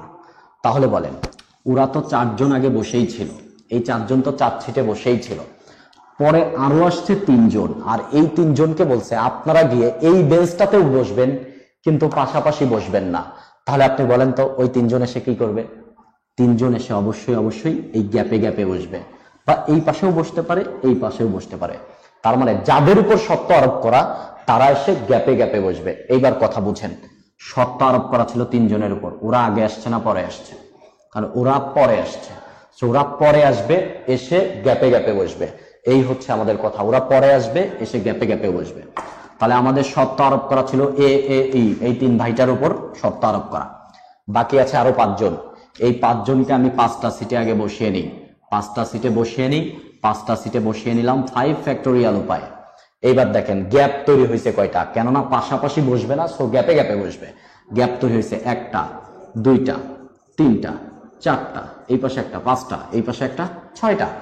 এই 6 জায়গার মধ্যে যে কোনো 3 জায়গায় এরা বসবে। এই 6 জায়গার মধ্যে যে কোনো 3 জায়গা, তাহলে 6 জায়গার মধ্যে 3 জায়গা। তাহলে আগে শুধু ব্যঞ্জন বর্ণ করেছিলাম, কমপ্লিট হয় নাই, এখানে শুধু স্বরবর্ণ করেছে, কমপ্লিট হয় নাই, দুটা মিলায় কমপ্লিট হয়েছে, সো গুণ করে ফেলে। কাজ আমাদের এখনো কমপ্লিট হয় নাই, কেননা একটা বাই 2 ফ্যাক্টোরিয়াল দিতে হবে। কেননা আমাদের 2টা কি আছে? এ আছে, 2টা এ আছে। এই টাইপের জিনিস যদি আপনার ইউনিভার্সিটিতে আসে, তাহলে আমাদের কাছে মনে হয় যে এটার ক্যালকুলেশন আমাদের জন্য একটু কঠিন। আসলে ব্যাপারটা কঠিন না, ব্যাপারটা সহজ। দেখেন 5 ফ্যাক্টোরিয়াল লিখে রাখলাম, 5 ফ্যাক্টোরিয়াল ইন্টু 6p3। মনে রাখবেন নিচে যা ওই কয়টা উৎপাদক হবে, নিচে 3টা উৎপাদক হবে, এবং উপরেরটা থেকে এক এক করে কমবে। তার মানে 6 5, তাহলে এটা 6p3, এর মানে 6 ইন্টু 5 ইন্টু 4, এক এক করে কমবে, নিচে যা ওই কয়টা উৎপাদক হবে। অর্থাৎ npr equal to n into n-1 n-2 8 সংখ্যক উৎপাদক ভাগ 2 ফ্যাক্টোরিয়াল। তাহলে বলেন 2 ফ্যাক্টোরিয়াল মানে 2, এই 2 এখানে 3 কেটে নিলাম। তাহলে এইবার দেখেন সব কয়টা গুণ করে ফেলবো। 5 ফ্যাক্টোরিয়াল 120, 3 গুণ, তার সাথে 5 গুণ, তার সাথে 4 গুণ। তার মানে এইগুলো অঙ্ক সলভ করতে আমাদের আসলে ক্যালকুলেটর লাগবে না, জাস্ট একটু মাথায় খাটালে কাজ হয়ে যাবে। এটা ভার্সিটির জন্য, যে কোনো ভার্সিটিতে যদি ক্যালকুলেটর নাই সে সমস্ত জায়গায় আমরা এই কাজ করব, ঠিক আছে? ওকে, দেন আমরা আরেকটা টাইপ নিয়ে এখানে একটু আলোচনা করব, আরেকটা টাইপ নিয়ে আলোচনা করব, সেটা হচ্ছে এইটাই যে অ্যালফাবেটকে কত উপায় বিন্যাস করা যাবে, অ্যালফাবেটকে কত উপায় বিন্যাস করা যেখানে স্বরবর্ণ একত্রে থাকবে, স্বরবর্ণগুলো ক্রম পরিবর্তন করবে না, কেননা একত্রে নিয়ে আমরা অলরেডি আলোচনা করেছি। ক্রম পরিবর্তন করবে না। চিন্তা করেন, আপনারা এখানে তিনজন বসে আছেন, একজনের নাম আবুল, একজনের নাম বাবুল, একজনের নাম কাবুল। আমি বলেছি ভাইজান আবুল, ভাইজান বাবুল, ভাইজান কাবুল। আপনারা এই যে বসে আছেন, আপনাদের ক্রম হচ্ছে আবুল, বাবুল, কাবুল। তা আপনারা তিনজন এই ক্রমই মেইনটেইন করবেন, যে আপনারা সবসময় আগে আবুল থাকবেন, তারপরে বাবুল থাকবেন, তারপরে কাবুল থাকবেন। চিন্তা করেন ব্যাপারটা, ওরা সবসময় ঠিকঠাক মতন চলতেছে, আগে আবুল, তারপরে বাবুল, তারপরে কাবুল। কোনো একদিন ওরা ভুলে গেছে যে কে আগে ছিলাম, কে পরে ছিলাম। ওরা আর ঠিকঠাক রাখতে পারতেছে না। সেক্ষেত্রে তখন আমাদের একটু ভিন্ন চিন্তা করেন তো, প্রথম জনের নাম আবুল, তারপরের জনের নাম আবুল, তারপরের জনের নাম আবুল। বলেন, ওরা পাগল হোক আর ঘুরে বেড়াক, যেভাবেই বসুক না কেন, ক্রমে হবে আবুল, আবুল, আবুল, আবুল, আবুল, আবুল। ক্রমের পরিবর্তন হবে না। তার মানে ক্রমের পরিবর্তন হবে না কখন? যখন তারা একই নামের হবে।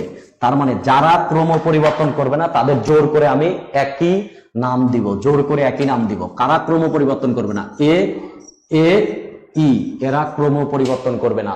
এ ই, তাহলে এই এর নাম দিলাম আমি কে, এর নাম দিলাম কে, এর নামও দিলাম কে। এবার বলেন, সবার নাম সেম, উলট পালট করুক, যাই করুক, ক্রমের কোনো পরিবর্তন হবে না। তাহলে মোট আছে কয়টা? 8টা। 8 ফ্যাক্টোরিয়াল, কে আছে 3টা, 3 ফ্যাক্টোরিয়াল। 8 factorial by 3 factorial. বলেন, আমার অ্যালফাবেটে এখন কোনো এ নাই, কেননা এর নাম রাখছি কে। তার মানে যারা ক্রম পরিবর্তন করবে না তাদের আমরা একই নামে দিব। এখন আমরা একটু যখন অঙ্ক করব, আপনারা যখন বাসায় অঙ্ক করবেন, তখন অবশ্যই একটু দেখবেন যে গুণের ব্যাপারে, যোগের ব্যাপারে, এবং ব্যাপারটা একটু কনসাসলি করার ট্রাই করবেন, কোনটা বিন্যাস, কোনটা সমাবেশ, আর প্রস্তুতি একটু ভালো মতন নিতে হবে। ওকে, আমরা একটা বিষয় নিয়ে একটু আলোচনা করি, সেটা হচ্ছে আমাদের সামনে ভর্তি পরীক্ষা। এই ভর্তি পরীক্ষার সামনে আমরা একটা জিনিস সবসময় ভুল করি, যেন না এটা যে একটা মাইন্ড গেম, কেননা 1 ঘন্টা বা 1.5 ঘন্টার পরীক্ষায় আপনার ফিউচারটা নির্দিষ্ট হবে। এই মাইন্ড গেমটা খেলবে কিন্তু আপনার ব্রেইন, আপনার বডি না। সেই জন্য ব্রেইনটাকে জাস্ট ইউটিলাইজ করতে হবে, এটা একটা ব্রেইন গেম। চিন্তা করেন, আপনি ঢাকা ইউনিভার্সিটির পরীক্ষা কথা, আপনি এমন কোন পরীক্ষা এখন পর্যন্ত দেন নাই যেখানে আপনি 8টা সাবজেক্ট মাথার মধ্যে নিয়ে গেছিলেন। আপনি পরীক্ষা দিয়েছেন physics first paper, math first paper, chemistry first paper, chemistry second paper, কিন্তু আপনি 8টা সাবজেক্ট মাথায় নিয়ে এরকম কোন পরীক্ষা আপনি দেন নাই। বাট ওই দিন আপনার ফিজিক্স 2টা, ম্যাথ 2টা, কেমিস্ট্রি 2টা, বায়োলজি 2টা, 8টা সাবজেক্ট মাথার মধ্যে যাবে, তখন মস্তিষ্কে একটা গ্যাঞ্জাম বেঁধে যাবে। এই জন্য দেখবেন পরীক্ষার হলে অনেক পারা অঙ্ক আপনি ভুল করবেন। এই জন্য ব্রেইনটাকে ফুল রেস্ট দিতে হবে, ফুল রেস্ট। আমি জাস্ট একটা কথা বলি, আপনাকে কিছু স্ট্র্যাটেজির কথা বলি। স্ট্র্যাটেজিটা হচ্ছে এরকম, চিন্তা করেন তো, আজকে সকালে আপনি ঘুম থেকে উঠেছিলেন কয়টায়? 9টায়, 7টায়, 4টায়, বা এরকম কখন কোনো টাইম। আমি আপনাকে একটা কথা বলি, আপনি আজকে একটা কাজ নতুন করবেন, আর আমি ওই কাজটা করতে অভিজ্ঞতা অর্জন করে ফেলতেছি, ওই কাজটা করা আমার অভ্যাস। এবার বলেন, আপনি ওই কাজটা করবেন আর আমার ওই কাজটা করা অভ্যাস, রেজাল্ট কার ভালো হবে? যার অভ্যাস তার ভালো হবে। আপনি তো আজকে নতুন করলেন, সো আপনার রেজাল্ট ভালো হবে না। এখন আপনি একটু চিন্তা করেন তো, আজকে আপনি ঘুম থেকে উঠছেন কয়টায়? আপনি ঘুম থেকে উঠছেন যদি 7টায়, ঢাকা ইউনিভার্সিটি ভর্তি পরীক্ষা যেদিন 10টায় হইতো, আপনি কি 7টায় উঠতেন? 7টায় উঠতেন না, কেননা আপনি 7টায়, ওই দিন আপনি উঠতেন 5টায়, 5:30টায় বা 6টায়। কেননা আপনি ওই দিন যে আগে উঠছেন, সকালে উঠছেন, কেননা আপনি তো আগে উঠতে ইউজড না, অভিজ্ঞতা নাই আপনার। তার মানে ওই দিনের রেজাল্ট ভালো আসবে না। আপনি ওই দিন সকালে যেদিন নাস্তা করতেন, আজকে সকালে কি ওই দিন নাস্তা করতেছেন? ওই দিন সকাল 10টা থেকে আপনি কোশ্চেন সলভ করা শুরু করতেন, এমসিকিউ সলভ করা শুরু করতেন, আজকে 10টায় কি আপনি এমসিকিউ সলভ করতেছেন? তার মানে আমি এটা বোঝানোর চেষ্টা করতেছি যে ঢাকা ইউনিভার্সিটির ভর্তি পরীক্ষা বা বুয়েটের ভর্তি পরীক্ষা বা মেডিকেলের ভর্তি পরীক্ষা আপনি যাই দেন না কেন, পরীক্ষার আগে অ্যাটলিস্ট 15 দিন আগ থেকে আপনি ওই কাজগুলা করা শুরু করবেন যে কাজগুলা আপনি ভর্তি পরীক্ষার দিন করতেন। কেননা তাহলে আপনি পরীক্ষা দিতে বা ওই কাজগুলা করতে আপনি অভিজ্ঞতা অর্জন করে ফেলবেন, ওই কাজগুলো আপনার অভ্যাসে পরিণত হবে। ঠিক ওই টাইমে ওইভাবে করে শুরু করতে হবে, কেননা আপনার অভ্যাসে পরিণত করলে আপনার মধ্যে ভয় কাজ করবে না। এটা সবাই একটু খেয়াল রাখবেন। আমি জাস্ট আপনাকে একটা কথা বলি, একটা ব্যাপার একটু চিন্তা করেন যে আপনার রেজাল্ট খারাপ হয়েছে, আপনার সব খারাপ হয়েছে, আমি মেনে নিয়েছি, বা আপনার রেজাল্ট অনেক ভালো হয়েছে, আমি তাও মেনে নিয়েছি। তবে নিজের ভ্যালু ভুলে গেলে চলবে না, নিজের ভ্যালু ভুলে গেলে চলবে না। আপনাকে বলি, আপনি একটা স্বপ্ন দেখতেছেন একটা ভার্সিটিতে পড়বেন, একটা স্বপ্ন দেখতেছেন একটা সাবজেক্টে পড়তেছেন। স্বপ্ন অমূল্য সম্পদ। মানুষ তার স্বপ্নের মতন বড়, মানুষ তার, এই জন্য একটা অনেক খুব জনপ্রিয় একটা কথা আছে যে think big, dream big, but start small. আপনাকে ছোট থেকে শুরু করতে হবে, ছোট থেকে। আপনাকে জাস্ট একটা কথা বলি, স্বপ্ন কিন্তু ভাই চুরি হয়, স্বপ্ন চুরি হয়। স্বপ্ন কখনোই চুরি হতে দিবেন না, স্বপ্ন কখনোই চুরি হতে দিবেন না। স্বপ্ন চুরি হয় কিভাবে আপনাকে বলি। আপনি পেয়েছেন 4.8 পেয়েছেন, আপনি বললেন ভাই আমার স্বপ্ন ঢাকা ইউনিভার্সিটিতে পড়বো, অমুক সাবজেক্টে পড়বো। আপনি আসছেন আমার কাছে, আমি বললাম বেটা এই রেজাল্ট নিয়ে আসছো, তুই তো চান্সই পাবি না, এই রেজাল্ট নিয়ে চান্স পাওয়া যায়, কেউ চান্স পাইছে? আপনি বললেন আচ্ছা ভাইয়া বলছে, তাহলে তো হবে না। আপনার আব্বুর কাছে গেলেন, বললেন এই রেজাল্ট খারাপ করছস, তোরে দিয়ে কিছু হবে না। এর মানে কি, এই লোকগুলা আপনাকে ডিমোটিভেট করতেছে না, বরং এই লোকগুলা আপনার স্বপ্ন চুরি করতেছে। আপনি উইকলি পরীক্ষা দিচ্ছেন, মার্ক খারাপ পাচ্ছেন, আপনার স্বপ্ন ফেড হয়ে যাচ্ছে, আপনি স্বপ্ন হারায় ফেলতেছেন, স্বপ্ন আপনার চুরি হয়ে যাচ্ছে। নিজের স্বপ্ন জাস্ট স্ট্রংলি ধরে রাখতে হবে, কেননা স্বপ্ন পূরণ করার চাইতে সবচেয়ে গুরুত্বপূর্ণ ব্যাপার স্বপ্ন প্রোটেক্ট করতে হবে। So you got a dream, you got a protect it. Never let anybody to tell you cannot do. Even your father, even your mother, even your teacher, even you, even me. আপনি কোনোদিন কাউকে কোনোভাবে বলতে দিবেন না, যাই হোক কোনোভাবে বলতে দিবেন না আপনার দিয়ে হবে না। যদি একজনের ভালো হয়, এবছর যদি একজন চান্স পায়, আমি চান্স পাবো, and that is the motivation and you have to do it. এতগুলো পোলাপান কোচিং করতেছে, এতগুলো পোলাপান ভর্তি পরীক্ষার জন্য দৌড়াচ্ছে, এতগুলো পোলাপান চান্স পাবে না, চান্স পাবে সামান্য গুটি কয়েক। তার মানে এতগুলো পোলাপানের মধ্যে যদি আপনাকে টিকে থাকতে হয়, আর সবাই সবার জায়গা থেকে যদি 100% ইফোর্ট দেয়, তাহলে মনে রাখবেন আপনাকে 120% ইফোর্ট দিতে হবে। দেন দ্যাট ইজ দ্য লজিক, এবং আপনাকে এটা করে দেখাইতে হবে। যদি একজন চান্স পায় আপনি চান্স পাবেন, যদি একজন চান্স পায়, যদি একজন করে দেখায় আপনি করে দেখাবেন, কেননা আপনার মধ্যে সেই সাহস আছে এবং আপনি এই কাজটা পারবেন। আপনার ভ্যালু ভুলে গেলে চলবে না, ভ্যালু ভুলে গেলে কোনো মতন চলবে না। আমি ছোট্ট একটা এক্সাম্পল দিই আপনাকে, ছোট্ট একটা এক্সাম্পল, এটাকে একটু ভিন্নভাবে নেবেন না। আমি ছোট্ট একটা এক্সাম্পল দিই। দেখেন তো, আমার হাতে একটা নোট আছে, এটা 10 টাকার নোট, ঠিক আছে? এটার ভ্যালু কত? 10 টাকা। বাজারে যদি এটা দিই, কয় টাকার মালামাল দিবে? 10 টাকার। দেখেন নোটটাকে আমি দুমড়াইলাম মুচড়াইলাম, নোটটাকে সাথে আমি অনেকগুলা খারাপ কাজ করলাম, অনেকগুলা, ওর রেজাল্ট খারাপ হয়েছে, ওর অনেক বকা দিছে, এই করছে সেই করছে, অনেকগুলা দিলাম। বলেন এইবার এই নোটের ভ্যালু কত? এইবার এই নোটের ভ্যালু কত? এই নোটের ভ্যালু স্টিল 10 টাকা।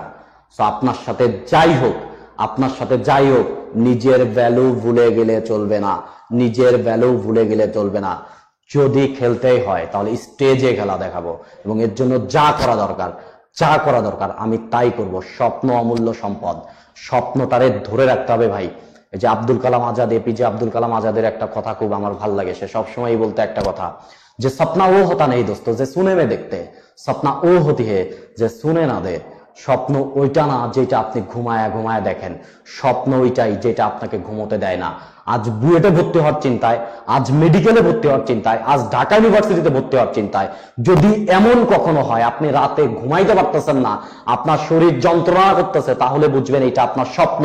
আর যখন এটা বুঝে যাবেন যে এটা আপনার স্বপ্ন, তখন ওইটা পাওয়ার জন্য যা করা দরকার আপনি তাই করতে রাজি থাকবেন, কেননা আপনার মধ্যে স্ট্রেংথ আছে, এবং আমি জানি আপনি পারেন এবং আপনিই পারবেন, এটা করে পৃথিবীকে দেখাইতে হবে। তো সবার উদ্দেশ্যে বলে যাই, সবার উদ্দেশ্যে জাস্ট লেগে থাকেন একটা সেকেন্ডের জন্য, একটা মিনিটের জন্য, একটা মিলি সেকেন্ডের জন্য হতাশ হবেন না কখনো। জাস্ট লেগে থাকেন, একটা কনফিডেন্স নিয়ে আপনি সামনে যান, সামনে আগাইতে থাকেন, ইনশাআল্লাহ আপনি অনেক ভালো করবেন এবং দেখা হবে বিজয়ের মঞ্চে, এবং দেখা হবেই। সবাই অনেক অনেক ভালো থাকবেন, সবার সুস্থতা এবং সবার আসন্ন ভর্তি পরীক্ষার সাফল্য কামনা করে আমি বিদায় নিচ্ছি। সবাই আমার জন্য দোয়া করবেন, অনেক অনেক ভালো থাকবেন। শুভরাত্রি।